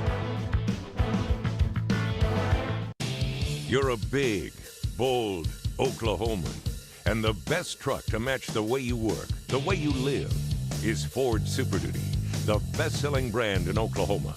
Ford Super Duty offers more max towing and better fuel economy than Ram and Chevy, because you just can't beat a built-tough Ford here in the Sooner State. Now an unbeatable offer. Get up to $5,000 cash back on a 2015 Super Duty. Visit your Oklahoma Ford dealer, the best in Oklahoma. Hi, I'm Cheryl Thurman, owner of American Truck Training. Ladies, are you making $40,000 to $60,000 a year? Why not? You can make great money in just 3 short weeks and go places you've never been before by learning to drive at American Truck Training. And guys, you can be there right beside her. Your career, your success is our business at American Truck Training. Call 1-800-TRUCKER today.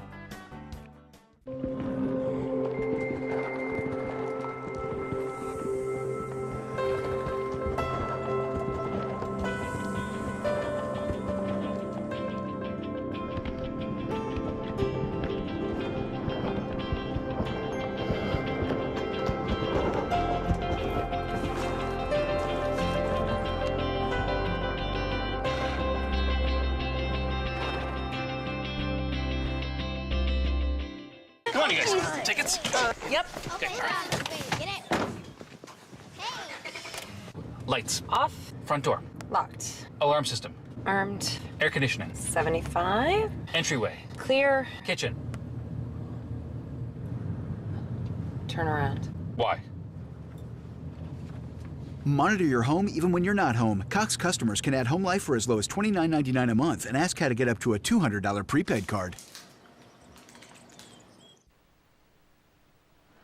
Welcome back, everybody. Norman North on top of Mustang. Bit of a surprise here at Broncos Stadium as you get a good look at the fabulous crowd that they have here tonight. 28-13. Let's take a look at some of those first half highlights that have the Timberwolves on top. Yeah, the Quan Hogan show was the first of his 4 touchdown carries on the night. Put his team up 7-0. Then Mustang responds right back. Aaron Kitchen. And again, throwing the ball downfield, Cameron Hardesty finds Colin Klein. Not the same Colin Klein that played quarterback at Kansas State, but the junior wide receiver for Norman North. And then Hogan again, untouched. That made it 14-6 because Mustang's PAT was blocked. And then they're going to make it a 14-13 game. The ball fumbled. Blake Williams dives on it in the end zone. And that made it 14-13. Then Quan Hogan again. 16 carries, 147 yards, all in the first half. Both teams would have a turnover. This one would hurt Mustang because on the very next play, a 49-yard touchdown run from Hogan, actually 45-yard touchdown run from Hogan, right up the middle. Breaks one tackle, and it's off to the races, and that's our difference, 28-13. Your Oklahoma Farm Bureau halftime show brought to you by Oklahoma's Farm Bureau Insurance, the same insurance that you've always trusted, now even better as you take a look at those first half stats. Yeah, the rushing, that's all Hogan. The passing from Hardesty. And look, they've held Mustang to 168 yards offense in the first half, Steve. This is an offense that's explosive, averaging nearly 400 yards a game in total offense. Let's go down to Dion Amade on the sidelines. Dion?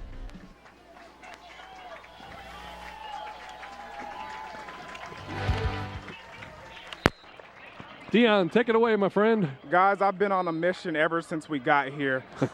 These fine people at Mustang, I've been smelling this syrup, this caramel scent, and halftime, I followed my nose and I found it, guys. I found the caramel corn. Looks like it's about half empty. You know, they said to bring it up to y'all. But Yeah, what's the deal? Come on, bring it up. I don't know if it's going to make it, guys. I just don't know. I'll try my best. Maybe somebody can take it away from me, but... Why don't you use that 4.4 speed and get on up here? This is definitely a cheat day for me, guys. I mean... I'd say that's not good for your workout routine, is it? Yeah, my workout partner is going to be mad at me, but nobody tell him. All right. Nobody telling here. I got your back, Mike. I'll bring you some. All right, bud. All right, quit eating the popcorn and go find the coach. We need to talk to him and see what he thinks about that first half of play. Both teams back on the field. Let's go down to Dion one more time. You found him. Yeah, Coach, what did you think about your team's performance in the first half? Well, not very good. We too many stupid penalties. We can't capitalize on good field position after a turnover. Missed a field goal, had an extra point block. Pretty sloppy, not playing well. What did you tell them at halftime to make them play better this half? I just told them to stay the course. We don't need to panic. We're a good football team, and we're only 2 scores down. Good luck in the second half, Coach. Probably should have offered him some kettle corn. Dion might have felt better then. kind of placate the mood there for the coach. Jeremy Dombeck, great guy, always very open to talk with us in the media. We'll take a timeout. Be right back.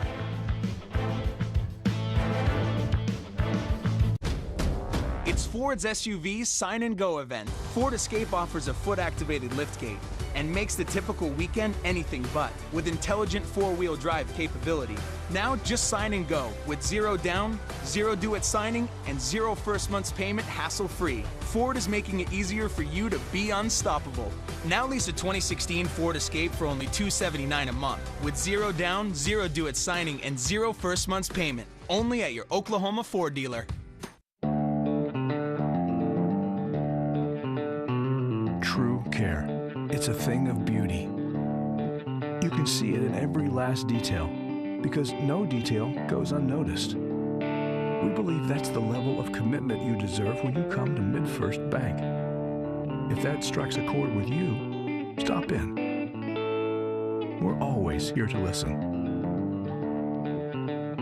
MidFirst Bank. True to your money.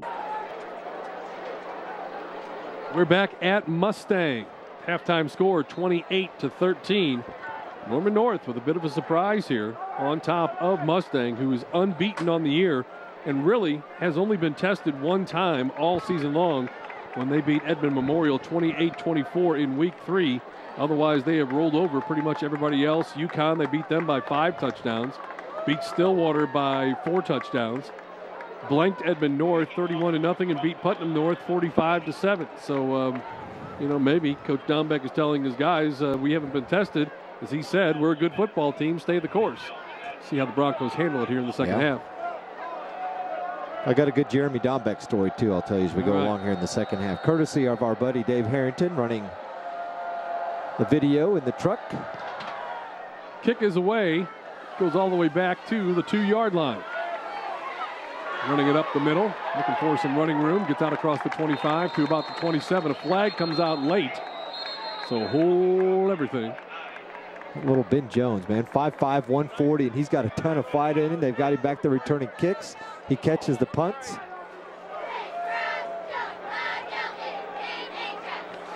Referee crew gets together, talks about it, decides what their call is. Hand it off to the referee, and he will soon let us know what that pink flag is doing there in the middle of the field. They must want to stay up late tonight or something. They're not in a hurry to do much of anything, are they? Going to spot it. I think they're still talking about where they're going to go get coffee after the game. He'll start his regression from the 24-yard line. Block in the back. On the return team. 10-yard penalty, spotted the foul. First down. The bad news, penalty against Norman North. The good news, the kettle corn has made it to the broadcast booth. Thanks, Randy Carson and Dion and Tyler brought it up to us. So I'll do the next 5 minutes, and you can eat, and then we'll trade off, okay? Sounds good. Here's the handoff. A rather keeper by the quarterback, Hardesty. Good call, first down. He'll get out across the 15 to about the 18, 19-yard line. Nice gain on the play. I'm just glad they didn't have an elevator for you to ride on tonight. No, we've stayed out of the elevators. Yes, I can. Dombeck played at Wyoming. You know, you might remember they played Nebraska back in '94. Okay. Craig Bohl was the linebackers coach at Nebraska, who is now the head coach at Wyoming. Sent his linebackers on a blitz and lit Dom back up. At one point during the football game, kind of pushed his face mask and helmet and everything off his head. It's just interesting, the connection, because now Chandler Garrett, who's the quarterback here, is going to go play for Craig Bohl, who is the head football coach at Wyoming now. Very good. Yeah. So following in Dom Beck's footsteps, and hopefully he will avoid getting lit up by somebody in opposing defense at some point in his career. But it's just neat to see the way, you know, everything with football coaches and players and how everybody's so well connected with each other. New set of downs for the Timberwolves. Keeper again by the quarterback Hardesty. Looks for a running lane. And they'll pick up about 6 yards on the carry. And I guess the same could be said for us in TV, right? Yes. The connection that we have from St. Louis. Have to move all the way here. You to Tulsa, me to Altus, to Oklahoma City, and end up here in the broadcast booth together. How fate works in strange, funny ways.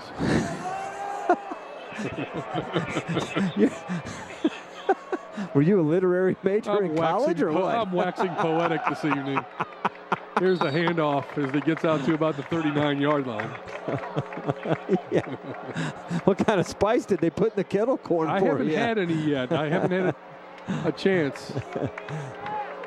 But we will. You can count on that. Plainview leading Dixon 28-7. Anadarko on top of Cache. Berry Hill leads Sperry as you check the score update at the bottom of your screen, brought to you by Squirtle. Love that Squirtle on the bottom line screen. Steve, we can sit here and watch and track scores all night long. All game long. Hardesty, pass complete. And that one is caught by number 45, another receiver. That is Landon McClellan. How many different guys for Norman North have caught passes tonight? 7 different players have caught passes. When Charlie Kohler, the team's leading receiver with 21, second leading, Drake Stoops is the leading receiver, but Kohler has 21 receptions on the year. I don't think he's got a catch tonight. I don't think he does. I think he's been targeted twice, but no catches. Hardesty drops the throw. And there he is, right on cue, huh? Breaks a tackle down the right side, inside the 40, inside the 35, down to about the 33-yard line. Nice call, Coach Ziegenhorn. Get the big man the ball. 22nd catch of the year and a big play. They line him up in the slot just off his tight end position, and then he is open out in the flat, breaks 1 tackle, 2, 3, 4, takes 4 guys to bring him down. Charlie Kolar, 6'6", 218. Nice measurables. Fake the handoff, complete this time Great over the middle. catch. That's Trey Cabanis. And if you notice too, Mike, they're almost play action faking the handoff to Hogan every single time. That's freezing the linebackers. Freezing the linebackers, exactly. Freezing the linebackers, and that's allowing them to have that open area about 7-8 yards downfield to find the receiver. I mean, they've got to respect that when you got a guy who rushed for almost 150 yards in the first half. No fake that time. Just give it to Hogan. We'll get out of the way.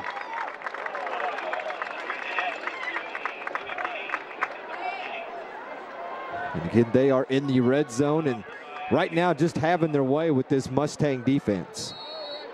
Everything they are dialing up is working.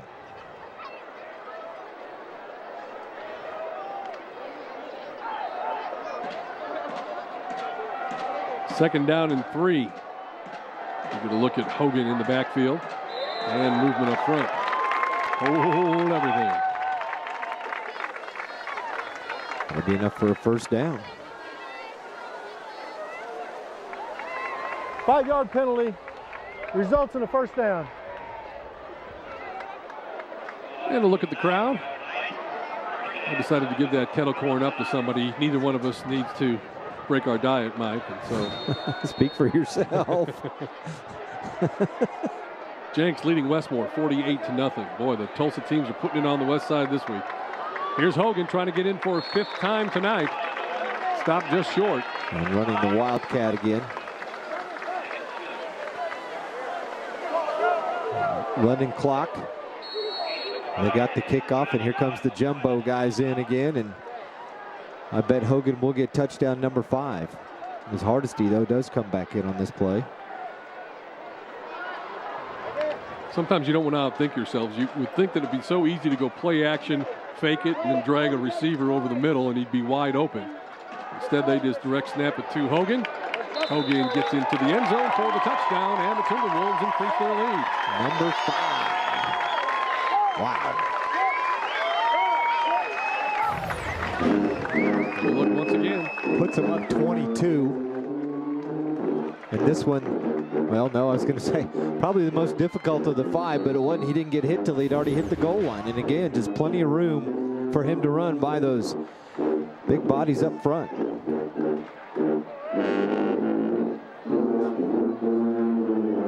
Took him 9 plays, Steve, as they marched downfield. Ate up 4:22 of clock time, and they've got a 22-point lead.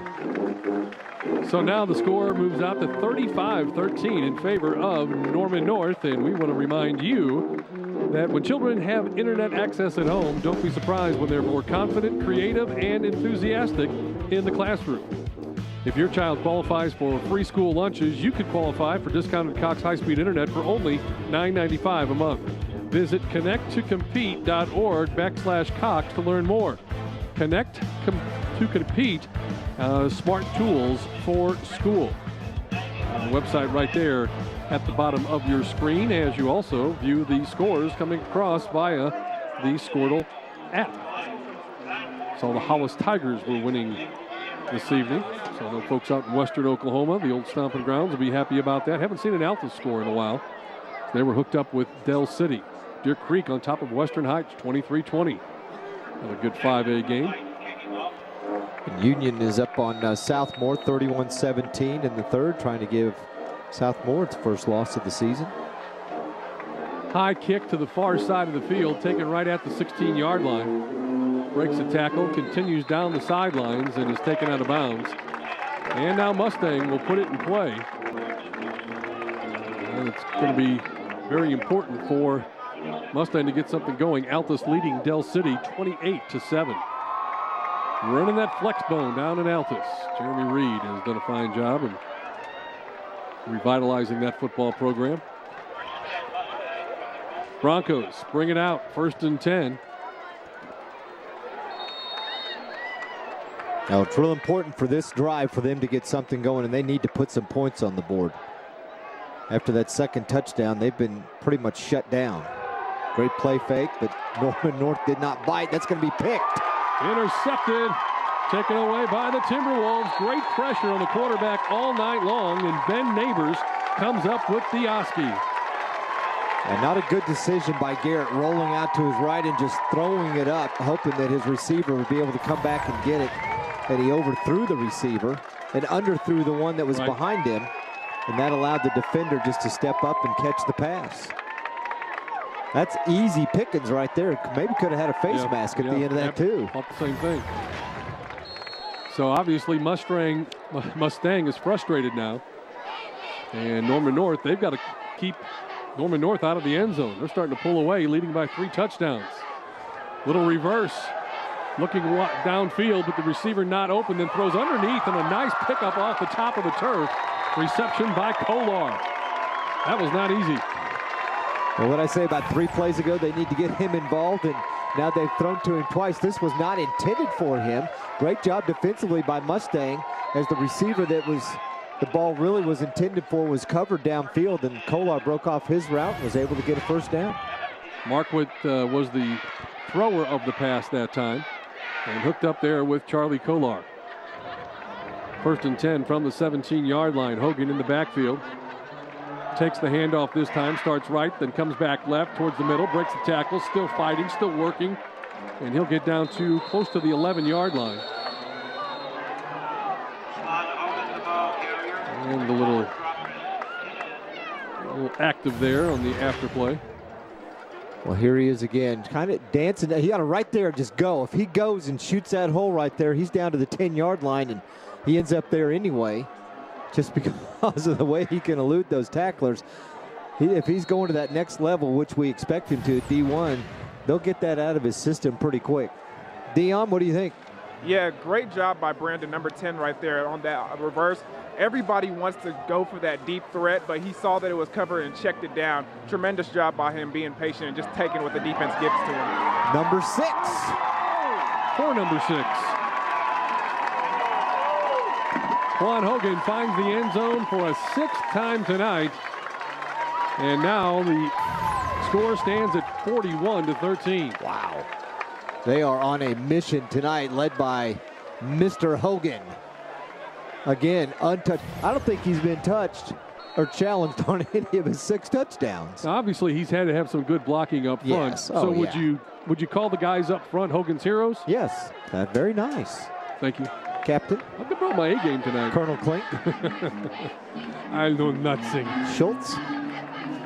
Snap back ball now. Line drive kick is through the uprights. Good. And 5:56 left to go here in the third quarter. 42-13. The Timberwolves on top of the Broncos on your Oklahoma Ford Dealers Game of the Week.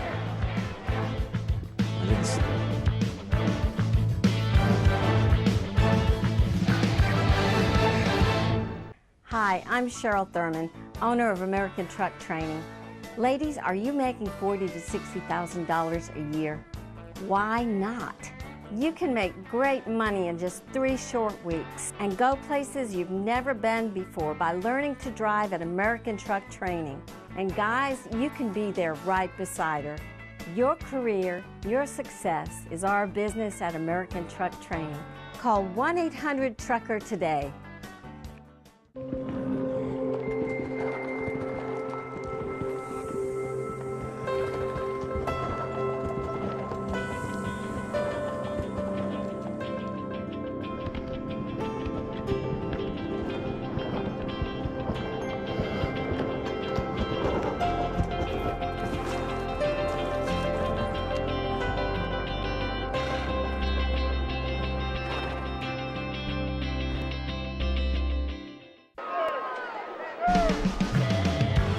Got to say it's a bit of a surprise here tonight at Mustang. Norman North Timberwolves, we knew they could put points on the board, but when you look at their composite scores, they've had a trouble keeping the opposition off the board.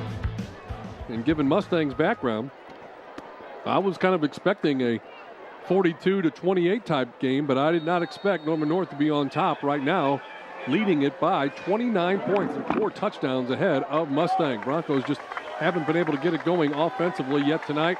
That, of course, has a lot to do with the Norman North defense and their special teams play. Well, they are just fired up, and everything is going their way, no matter what Mustang tries to do to make a play and get something to happen. It's Norman North that's making something happen, as you saw right there. Cade Mashburn had a blocked PAT earlier in the game, and then right there on the special teams, great open field tackle. Even avoids the push in the back to make the tackle. Cade Mashburn with a big play. Laying down the law on the special teams.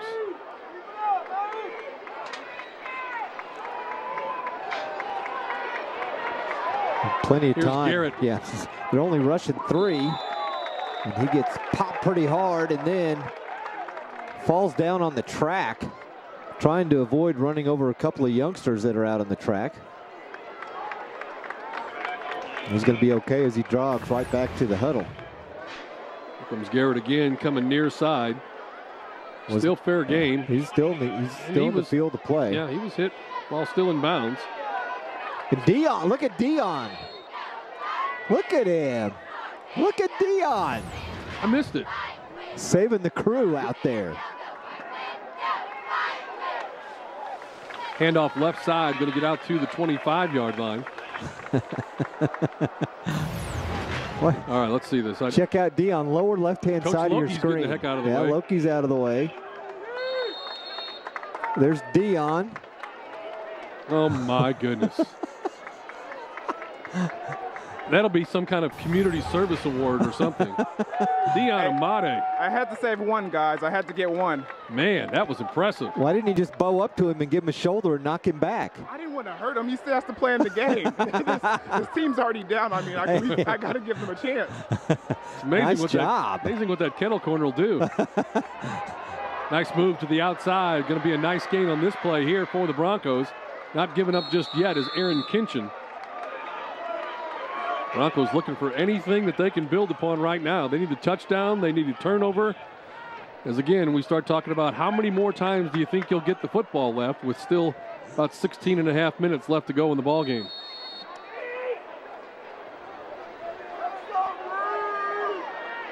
Check on Chandler Garrett's numbers here in just a bit. Throws a quick out to the left side. Pass is caught. Dropped the football. And is able to get back on it. Wow. Williams had it and then had it stripped, but was able to get back on it. That could have been devastating. They were lucky he came back with that ball. Norman North falls on that one. And the play's working great. They're going to get positive yards. He's probably going to get a first down out of it, and he just happened to not be holding the ball tight enough against his body. 8 of 20, 121 yards. Here's a handoff, going to get across midfield, lunging to the 45-yard line. Yeah, for a Mustang team, Steve, that's averaging nearly 500 yards offense a game, they were held under 200 in that first half. And a big third down now for Norman North's defense. 3rd down and 2. Clock running with 3:50 left to go.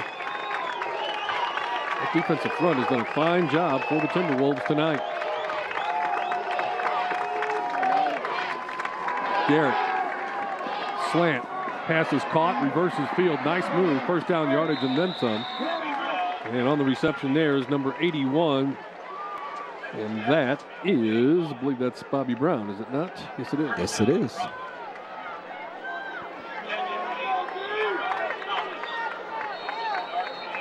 Garrett trying to rally the troops. Turns and hands off. Left side and thrown to the turf.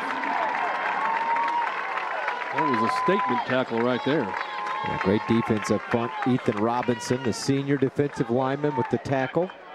Read that play nicely. Never let it get outside and threw him for a loss of 1. Talked to Chris Joseph from the radio crew for Norman North, and even he was surprised at how well they were playing on both sides of the football. Here's a play action pass. Pass is caught, going to get inside the 15-yard line, down to about the 13-yard line. Mustangs finding something now that's working, just some little short routes.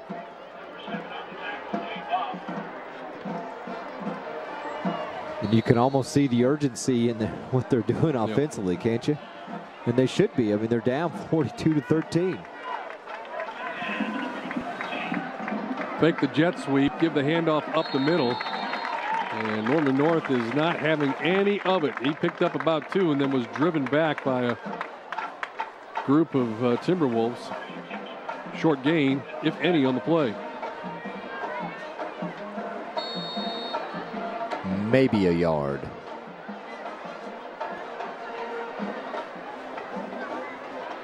Big news out of Mustang today, too. Jacoby Long, basketball player, verbally committed to Iowa State.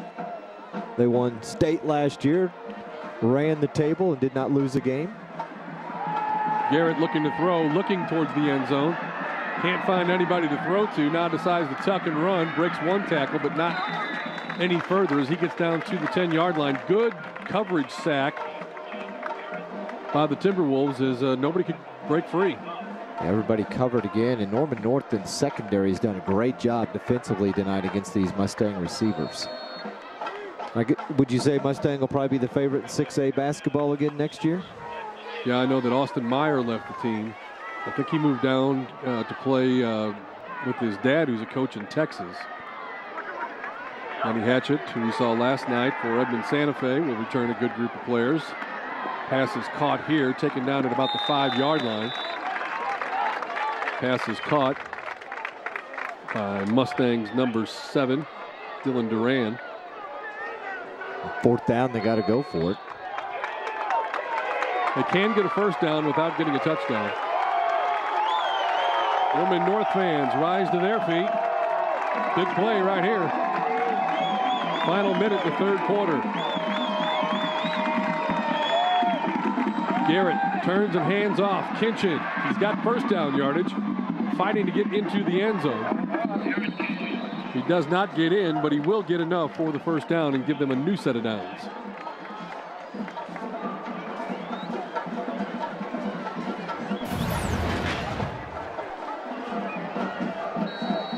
Good Good hard running there by Kinchin.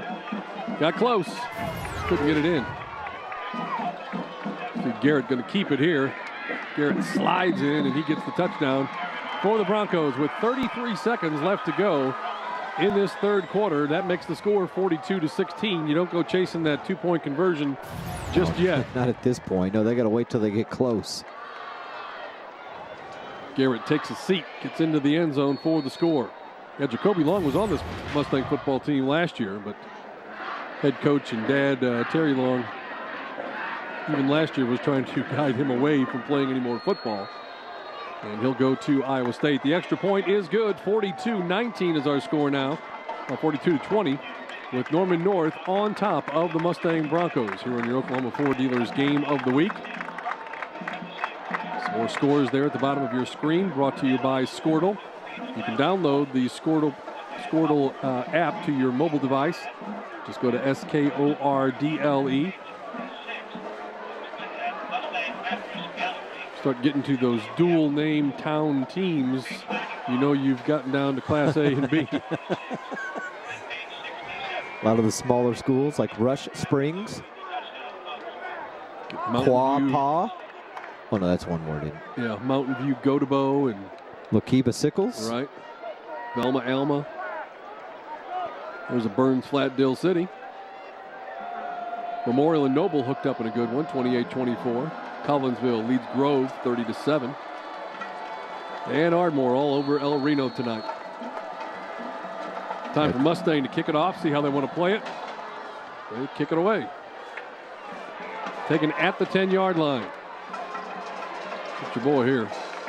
Gets it out to about the 30.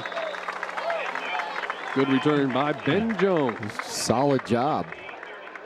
Hangs on to the ball, gets his team in great field position, and you start the drive at your own 30. That was a nice drive, though, that Mustang had on that last series. How many plays did it take for them to march down the field, Steve? Very methodical. 11 plays for them to get downfield. And if you're Norman North, you're saying, we'll give that up all night because they ate up about 4.5, 5 minutes of clock time. 27 seconds left to go here in the third quarter. Let's see how the Timberwolves want to play it. And I think you hand it off to Hogan here and let the quarter run out and go ahead to the fourth. And instead, they're going to pass. Had you fooled, didn't they? Yep. Throw it out to Kolar. First down yardage and then some as he's finally taken down at about the 47-yard line. Stops the clock with 18 seconds left. They'll reset the chains. But that should do it. I would think since he stayed in bounds.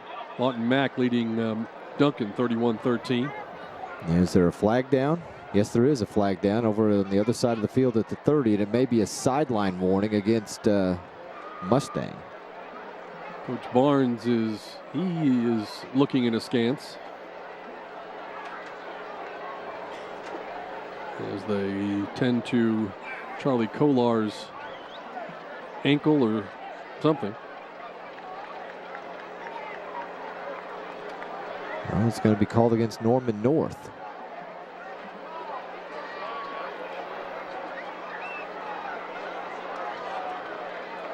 Lindsay on top of Lexington by one.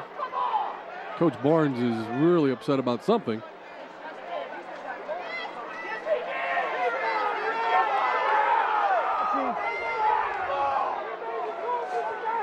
Not sure the fans. They called the illegal touching. And I guess they're saying wherever Kolar was lined up that he was not an eligible receiver. And that's probably what Coach Barnes is saying, but he was wherever he was lined up, if either was on the line or off the line, depending on where, if he's the tight end. Coach Barnes is not very happy at all, and he's trying to explain it to the referee. The referee is not having it as he retreats, and he wants to get ready to play ball again.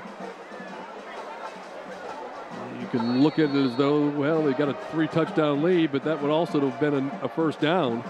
And now you're looking at a 1st and 15.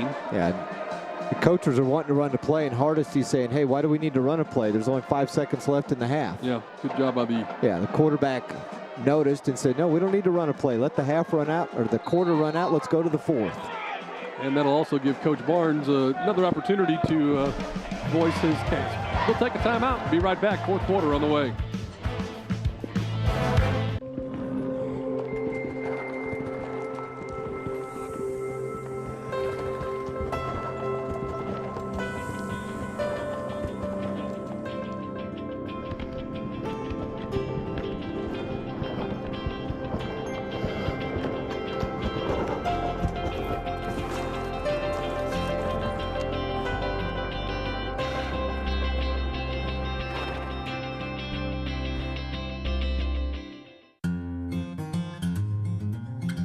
check, double check, pay close attention to details. That's how you achieve your goals. We follow those same rules at MidFirst Bank because we know it takes precision and expertise when it comes to your finances. After all, it's our job to make sure everything is in place so that you have the stability you need to take flight. MidFirst Bank, true to your money. Hi, I'm Cheryl Thurman, owner of American Truck Training. Ladies, are you making $40,000 to $60,000 a year? Why not? You can make great money in just 3 short weeks and go places you've never been before by learning to drive at American Truck Training. And guys, you can be there right beside her. Your career, your success is our business at American Truck Training.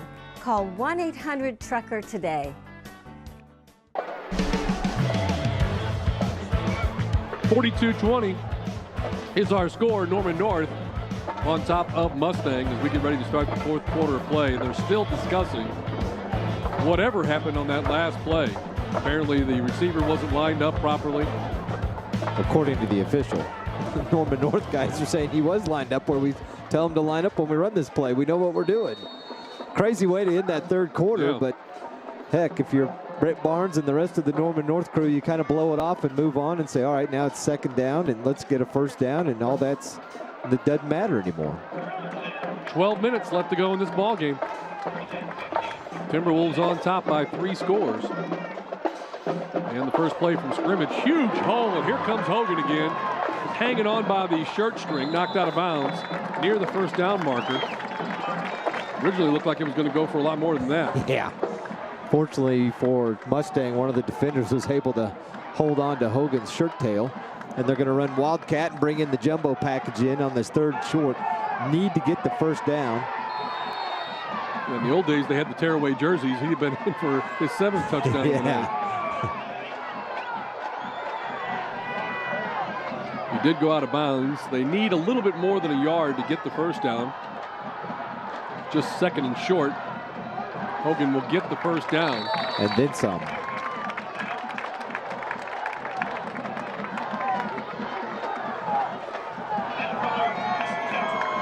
.26 carries, 203 yards.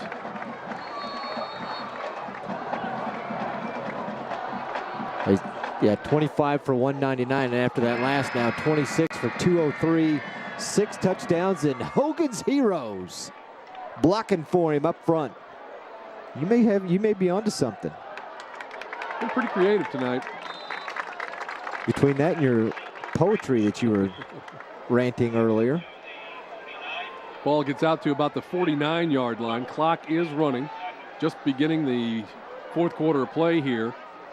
Mustang needs a big play. They need a turnover or something here, Mike. Well, they forced one earlier in the game on the fumble on the handoff exchange between the quarterback and Hogan that was not successful, and they did not take advantage of it.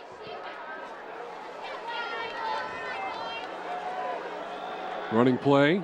Hogan always looking to, and a good smart play right there as he goes down before he went out of bounds. Keep the clock running. Of course, it's going to stop actually because they have to reset the chains. Yeah, he got the 1st down. But then they'll restart that clock in just a moment here. And now the clock is your friend now if you're Norman North. You want to take your time. And I know they're no huddle, hurry up offense, and you get into games like this, Steve, and now you've got to readjust everything and figure out how to slow and decompress and slow everything down and run 22 seconds off the play clock in between snaps. 5 on the play clock as they snap the football, straight ahead run, and wow, talk about getting hit right there. That was Ben Jones.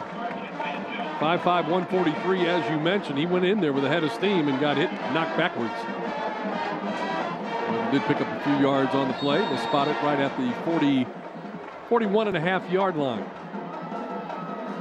Be surprised if we see him throw it that much here in the 4th quarter because they do not want the clock to stop. The longer they can keep the ball and keep the clock moving, the less chance Mustang has of scoring. Handoff. Jones.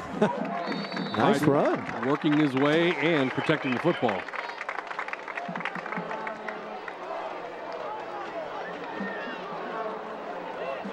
Let's go down to Dion once again. Dion? Yeah, you can see that the Mustang team has gotten tired of this Norman North team running the ball down the field. They're bringing their safeties close into the box to try to see if they can stop this run, see if they have some success with that. And they've got Hogan back in there at the Wildcat position. He'll take it, look right side, going between the guard and the tackle. And as Dion said, they scoot some extra guys up there. Not able to do much on that one. But the clock keeps rolling. And it's 4th down.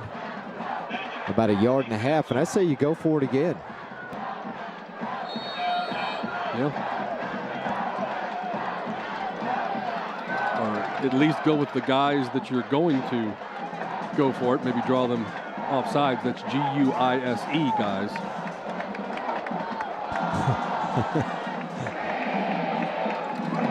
Run it left. Hogan hit. I don't think he got it. I don't think so either. And he stopped. If he would have kept running straight ahead and instead of trying to dance, he probably would have had the first down. If there's anything that he can improve in his game, and I know the coaches have talked to him about it for, well, since he started playing 4 years ago. As a freshman, yeah. Hit that hole, plant your foot, and move forward.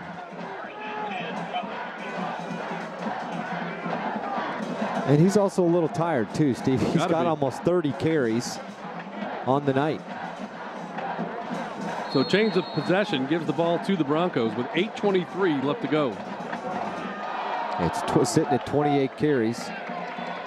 Let's see high schoolers get more than 30 carries very often. No. He's definitely been a workhorse. Chandler Garrett's got to get Mustang down the field in a hurry, and he's going to try to do that by going deep. The receiver had beaten the defender downfield. Number 9, the intended receiver there for Mustang, and that is Mason Brown, but just led him a little bit too much. Ben Neighbors on the coverage. Pretty much running stride for stride, maybe a little bit behind him, but he was there. If a catch would have been made, Neighbors would have had a chance to make a tackle. Jeremy Dombeck continues to look on and figure out what we can do to get back in this game. They've got to score 3 touchdowns plus a 2-point conversion to tie it. Pass there goes incomplete. And that'll bring up 3rd down, 3rd and 10. Continue. Jinx has now defeated Westmore. That game is a final. Bishop Kelly leading their game by 10 points. Union's up on Southmore 45-24. Some other teams in this district is, wow, Garrett swarmed under. They finally get to him in the pocket. Number 59, that's Gage Johnson, 5'10", 311 defensive lineman. And they really engulfed him on this one. They came from the middle and both sides. Nowhere to go for Garrett.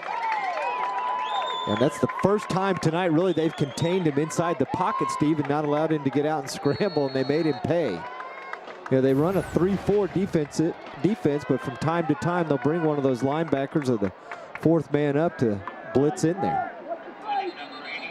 And you got movement on Mustang. You know, the few times that we've panned over and we've caught head coach Jeremy Dombeck on the sidelines, he hasn't seemed to had a lot of emotion tonight. Not that he's a very emotional guy on the sidelines to begin with, but just seems as though encroachment, defense, 4th down.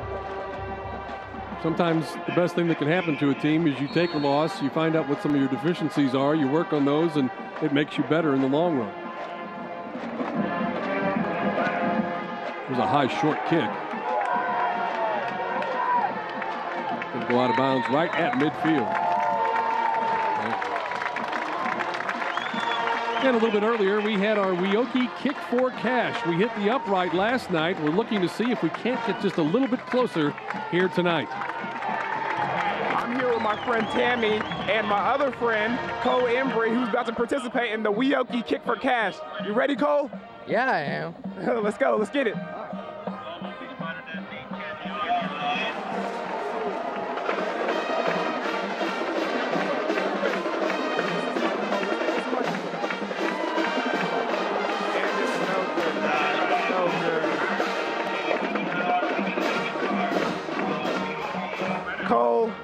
came off the side of your foot. What happened there? Oh, I don't play football, and I kind of suck at that, so. Well, Tammy, we got a little close to the action now. We're newly found friends, but where can people go to register for the Weoki Kick for Cash? If they'd like to register, they could visit our website at weoki.org. All right, thanks, guys. Dion, thank you very much. Hogan on the carry for the Timberwolves, and he ends up going backwards on that particular play. They drive him out of bounds. And you see the coaches telling him, hey, get upfield. It's okay to try and stretch things out, but you got to get upfield. I know he was thinking, I need to stay in bounds. He didn't want the clock to stop, but just cut it upfield and take your loss if it's a 1 or 2 yard loss. Instead, he ends up taking about a 6 or 7 yard loss.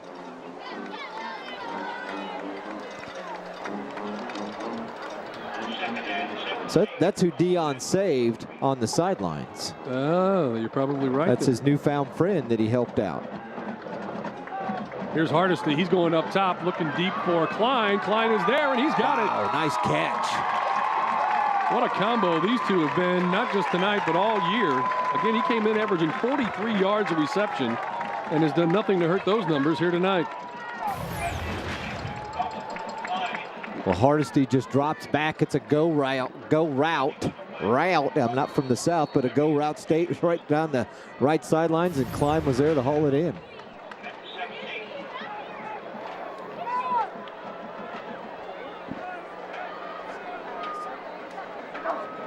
Norman North and draws Mustang offsides. And to continue that thought that I had about Coach Dombeck a little while ago, haven't seen a whole lot of emotion really in Mustang as well. Well, yeah, you were talking about the importance of this game, their schedule. Maybe maybe all right, you take a loss, you kind of regroup, but you know what? They take a loss tonight. Look what they've got. It's kind of a murderer's row the next 3 weeks. Southmore, Owasso, and Union back to back to back. I mean, sure, they could win all three, and they could also lose all three. All of a sudden, you go from 5-0 to 5-4, and a team you were thinking maybe could go to the state championship game by week 8 or 9. They could be thinking, what the heck's going on? Yeah. Hardesty, the quarterback. Jones, the running back. He'll take it up the middle, spinning, twisting, inside the 5, down to about the 3 yard line.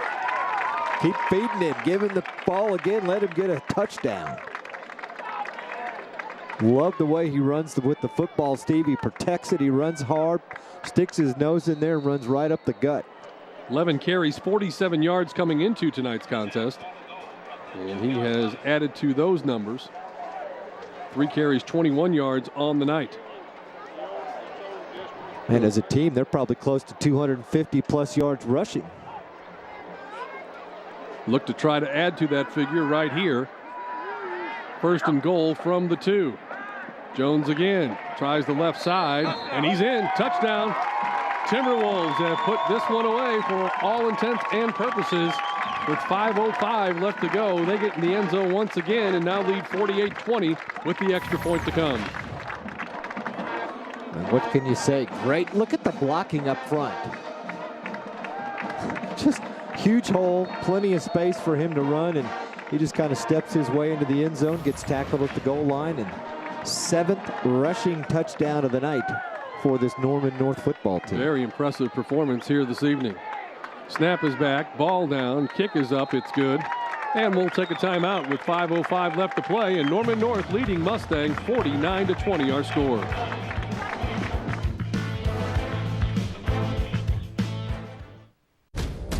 It's Ford's SUV Sign and Go event. Ford Explorer gives you the power of EcoBoost technology and equips you to go wherever life takes you with a terrain management system. Now just sign and go with 0 down, 0 due at signing, and 0 first month's payment hassle-free. Ford is making it easier for you to be unstoppable. Now lease a 2016 Ford Explorer for only $399 a month with 0 down, 0 due at signing, and 0 first month's payment. Only at your Oklahoma Ford dealer. Hey, Oklahoma high school students, want to win $500 cash? This season, watch all your high school football games on the Cox Channel 3 and 703, and you could win $500 in the Weoki Kick for Cash. If your school is the Cox High School Game of the Week, then the Weoki Street Team will register you at your school or the Buffalo Wild Wings closest to your school on the Tuesday before the game. Then you could be the one to kick for cash. Weoki is your home of the half off your first auto loan and the home of the Weoki Kick for Cash. See you at your Cox High School Game of the Week. Norman North all set to kick it off as they have extended their lead, now leading Mustang by a score of 49-20. 5:05 left to go here, and I'm more than just a little surprised, not the fact that Norman North is winning, but by the margin that they are doing so. Yeah. Whistles blow, and that's going to tell me somebody was offsides or illegal procedure against Norman North. Well, they kind of run a tricky kickoff. They have both their kickers out there, and they don't decide who's going to kick it until the referee blows the whistle for play, and then they're ready to go, and they're just trying to keep the other team on their toes. So we'll line up and do it all again. Be looking for the Cox High School Hub. I'll try to get some stories written on district and the way the rest of the season will play out in the next week. Yeah, points per game shouldn't be a surprise. They're right on their usual number. And it's kicked out of bounds. Norman North comes in averaging 544 yards a game on offense, 201 on the ground, 343 through the air, and 49 points per game. And looks like they're dead on most of those numbers. Now, in their last two games, they gave up 104 points. Of course, that was to Union and Owasso. And you can bet that Coach Barnes is very happy to have Owasso and Union in his rearview mirror. What they have left after tonight is Edmond North, Putnam North, Moore, and Southmore. Definitely a chance for them to run the table until they get to week 10.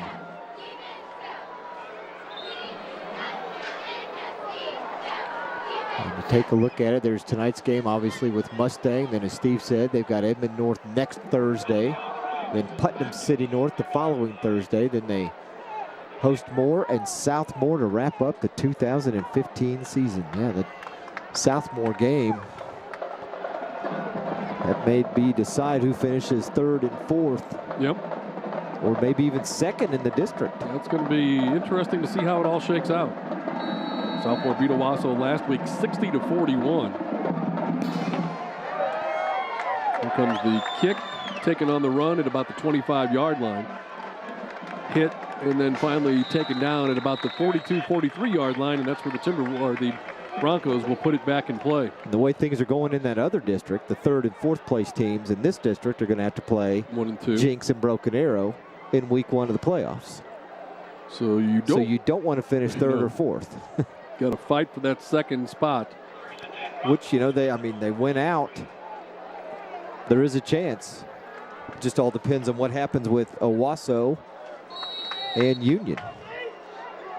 And that game is next week.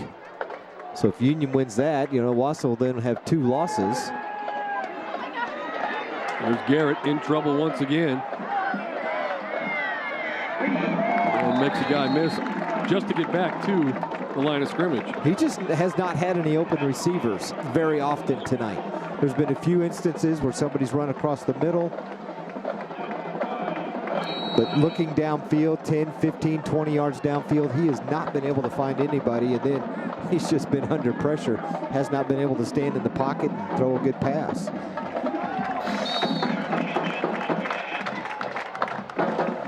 Owasso won their game last night. Let's go down to Dion. Once again, Dion. Yeah, guys, I was over here on the sideline, and I was listening to the defensive coordinator gather his secondary together, and he said, guys, they can dink and dive us every night, all night on this drive, but don't let them go over the top. Stay deep, stay deep. So look for them to stay deep over here, guys. Garrett looking way downfield, going to throw it downfield, and it's caught and breaking away and going to get away for the touchdown. And that's exactly what happened. Didn't listen to the coaches.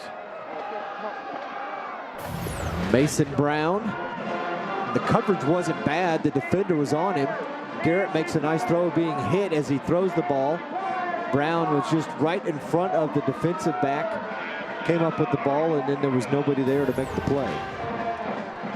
And you can bet after this PAT that Mustang will be trying an onside kick. You better get that hands team ready, coach. Extra point attempt. Kick is on the way. It is up, and it is good. 3:49 to play.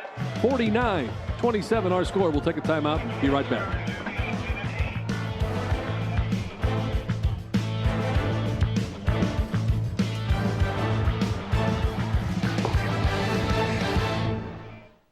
From green country to the panhandle and all points in between, Oklahomans have a lot of ground to cover. Best you do it in a fuel-efficient Ford, the brand more people search, buy, and buy again.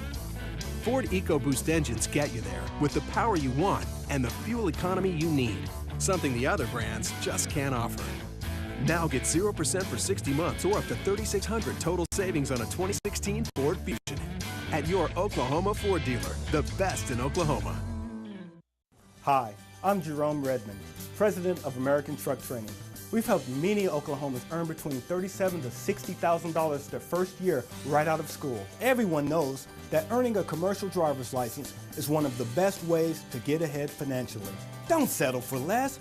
Come by or call us at 1-800-TRUCKER today. American Truck Training, bringing better jobs to Oklahoma. Call us at 1-800-TRUCKER today.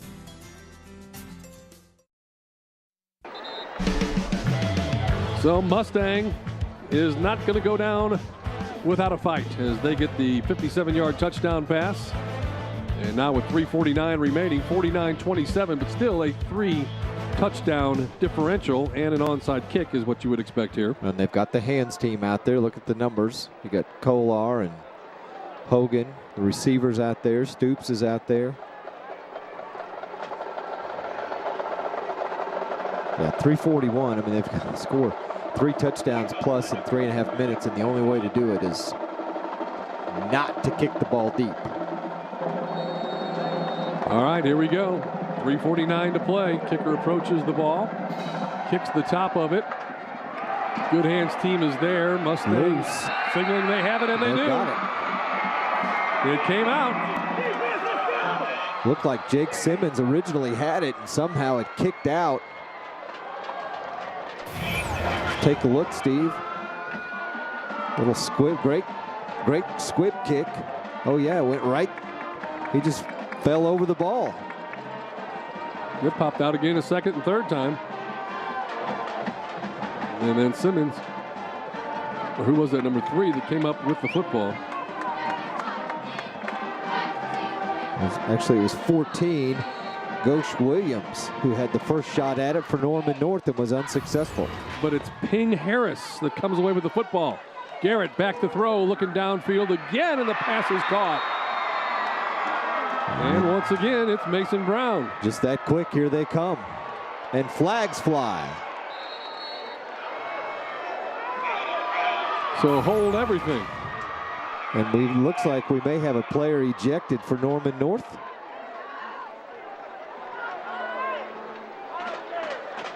Nice reception. Mustang player gets his hand all up in the face, then the return, and here comes the flag. Good height on the flag toss there.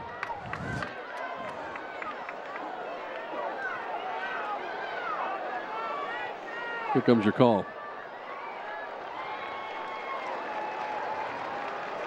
It's obviously going to be against Norman North. Doesn't appear as though we have any ejections.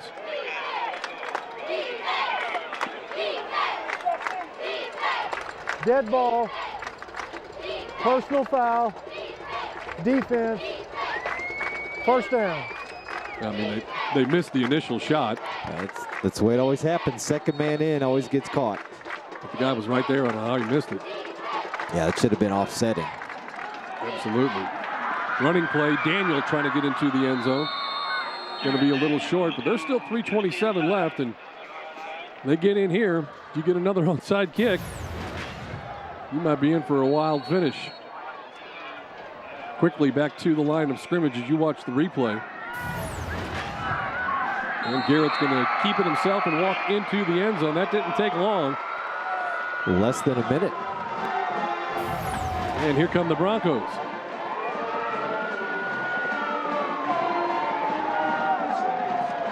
.41 seconds on the scoring drive. Chandler Garrett takes it in.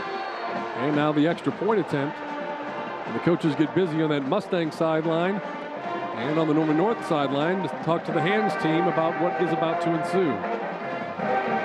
Extra point attempt is on the way up and good. 49-34, so now it's just a 2-score game. When it looked like this was all but done, Chandler Garrett talking to his guys. Coach Brent Barnes gathering his group, trying to get this big victory. Let's take a look at how we got to this point in the ballgame. Garrett dropping to throw, hit. As you can see, pressure all night long. There's the nice reception. Now watch the aftermath here. You're going to see the Mustang player with his hand up in the grill of the Norman North player. Norman North responds, and then the flag comes out. And then Garrett keeps it. And the second play is they got inside the 5-yard line. And just like that, they're down 2 scores, Steve, in about 40 seconds. It's gone from a 28-point or 29-point game to a 15-point game. Quick turnaround. Somebody stole Dion's popcorn. He's eating the whole bag. Yes, he is. Don't let mom or dad find out either. Well, the hands team back out there again, and this time they better lock it down. Each team still has 3 timeouts. So even if Norman North gets the ball, your Mustang, you're going to have to burn those timeouts. Eric Carrion is the kicker. He did it perfectly the last time. This time, was it Hogan that grabbed it? Nope, it was 5, Kolar. He anticipated. Yeah, he wasn't going to let that take any more hops than necessary. Good job by Kolar, the 6'6" wideout for Norman North. Again, a nice kick. That's exactly what you want. But on that second hop, it really went up in the air, and Kolar stepped up to haul it in and secure the ball for Norman North. Big recovery for them on that onside. Now you want to get the ball in the hands of your tailback, Hogan, and let him go to work. Work some clock. Handoff. Hogan gets it. Spins all the way around. Is going to pick up about 2 yards on the play. And we'll wait and see as to when Mustang would like to use their timeouts. And it looks like right now is going to be that's an official timeout.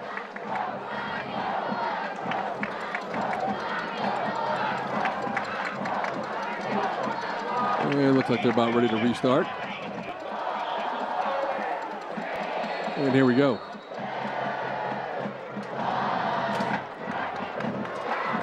I'm surprised Coach Dombeck didn't call a timeout there.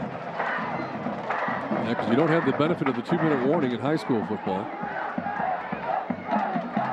Good job by Norman North to make full use of the clock.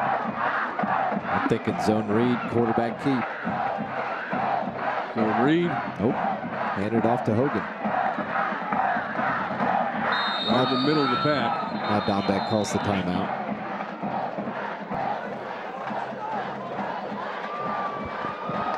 Little scuffle down there on the play.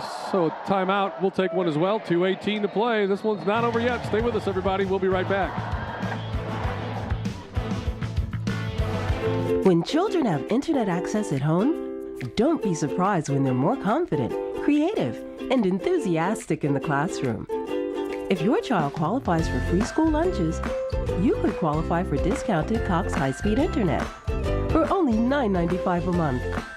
Visit connecttocompete.org/Cox or call 855-222-3252 to learn more. Cox Connect to Compete. Smart tools for school. Back at you here at Mustang. 49-34. Was 49-20. Yeah, about a minute and a half ago. And then 2 quick touchdowns scored by the Mustang Broncos. Got themselves right back in this ball game right now. Playing defense, 3rd and 6 for Norman North. Mustang still with 2 timeouts remaining. If they don't get the first down here, Mustang will definitely call their second timeout.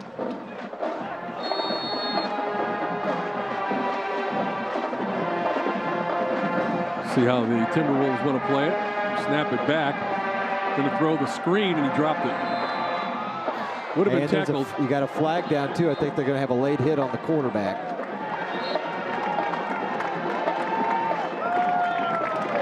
And that'll be 15 and enough for a Norman North first down, and that's a backbreaker. Kind of surprised they were throwing the ball, weren't you?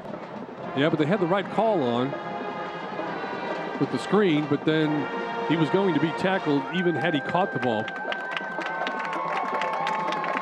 That's a big penalty. Yeah, first down. New set of downs. New set of downs.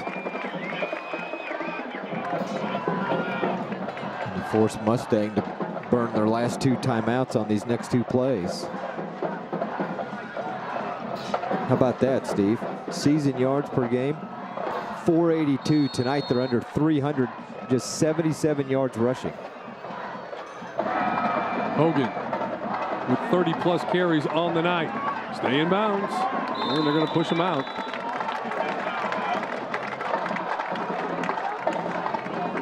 Bishop Kelly, 34-21 on top of Shawnee, as you see the scores at the bottom of your screen. Brought to you by the Squirtle app. Download that to your mobile device. Yeah, only place you can tune into a high school football game, Steve, and see scores from across the state scrolling on the bottom of your screen. Whether you're watching us on Cox or Cox HS Hub, at home, on your iPad, on your iPhone, smartphone device. First down on the carry there. Stop the clock, move the chains. But that gives them a new set of downs as we have 1:57 left to play. I'll leave here tonight, and they'll have some post-game high school scores on the radio, and they don't have a lot of the scores that I already know the finals of before we leave our game. You need to call them in and help them out. I quit doing that a long time ago. Did you? Okay.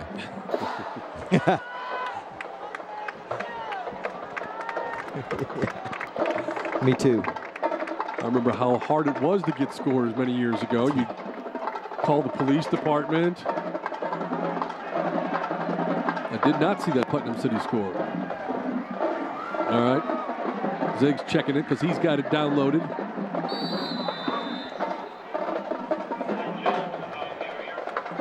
Check some scores for you here.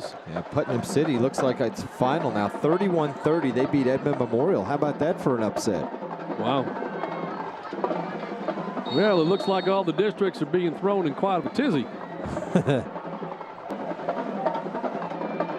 We know who 1s and 2s are going to be for the most part. It's those 3s and 4s. There's going to be a good battle for those. But as you said, if you get 3rd or 4th, you're ending up having to go probably play at Jenks and Union for sure, and maybe Owasso and Broken Arrow on the other 2. Jones going over that left side. 45 seconds left to go. And Coach Dombeck just going to let things play out at this point. They can basically take a knee, and that'll be the ball game. Norman North starting to realize it. Their fans rising up. Huge win for Coach Brent Barnes in his first year in this Norman North football team. They have to snap it just one time, kneel it down, and as you said, a big, big win for Norman North. That should do it, barring any flags. And Brent Barnes walking out on the field. He's got to be a happy man because his kids played their heart out tonight, and they get the victory. 49-34, the final score. The Norman North fans also enjoying this game here this evening. And time now, we'd like to recognize our Cox Home Life Player of the Game. Let's go to that and find out who that might be. Now, it's time for our Defensive Play of the Game, brought to you by Cox Home Life. Protect your home with around-the-clock professionally monitored security, plus put your home to work for you with equipment that allows you to remotely adjust your thermostat, control your lighting, and lock and unlock doors from anywhere, anytime. Play of the game. It was one of the big sacks that the Norman North defense was able to come up with as they were in the backfield all night long. And that was your Cox Home Life defensive play of the game. Visit cox.com/homelife to schedule your in-home consultation. Well, very impressive performance here tonight by these Norman North Timberwolves. They came to play. Coach Barnes had them ready for this football game, and you know what? They just outplayed Mustang tonight. Great defense. Gave Chandler Garrett all kinds of fits. Didn't really complete some long passes to his receivers until late in the football game. And at that point, it was over. And Norman North comes in here, and great because they had their backs against the wall starting district play at 0-2, and they needed to pick up a win tonight and get that first win in district play. It's amazing how sometimes you try to get across to kids, hey, we don't win tonight, we're not going to see any postseason play. And some kids look at it and, well, I guess we're not going to get any postseason play. Other kids answer by going out and giving their best and working as hard as they can. And that's exactly what Norman North did tonight. We'll take a timeout and be right back.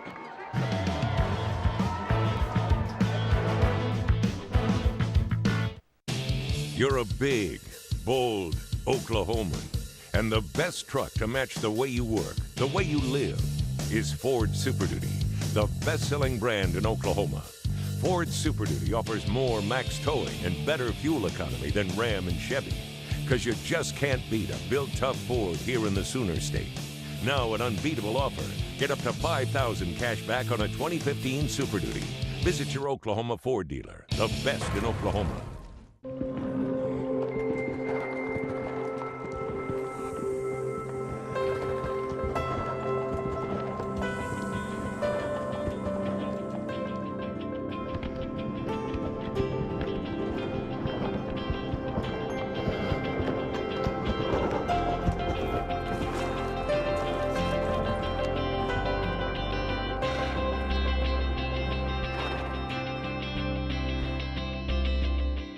Come on, you guys. Tickets? Yep. Okay. Lights. Off. Front door. Locked. Alarm system. Armed. Air conditioning. 75. Entryway. Clear. Kitchen. Turn around. Why? Monitor your home even when you're not home. Cox customers can add Home Life for as low as $29.99 a month and ask how to get up to a $200 prepaid card.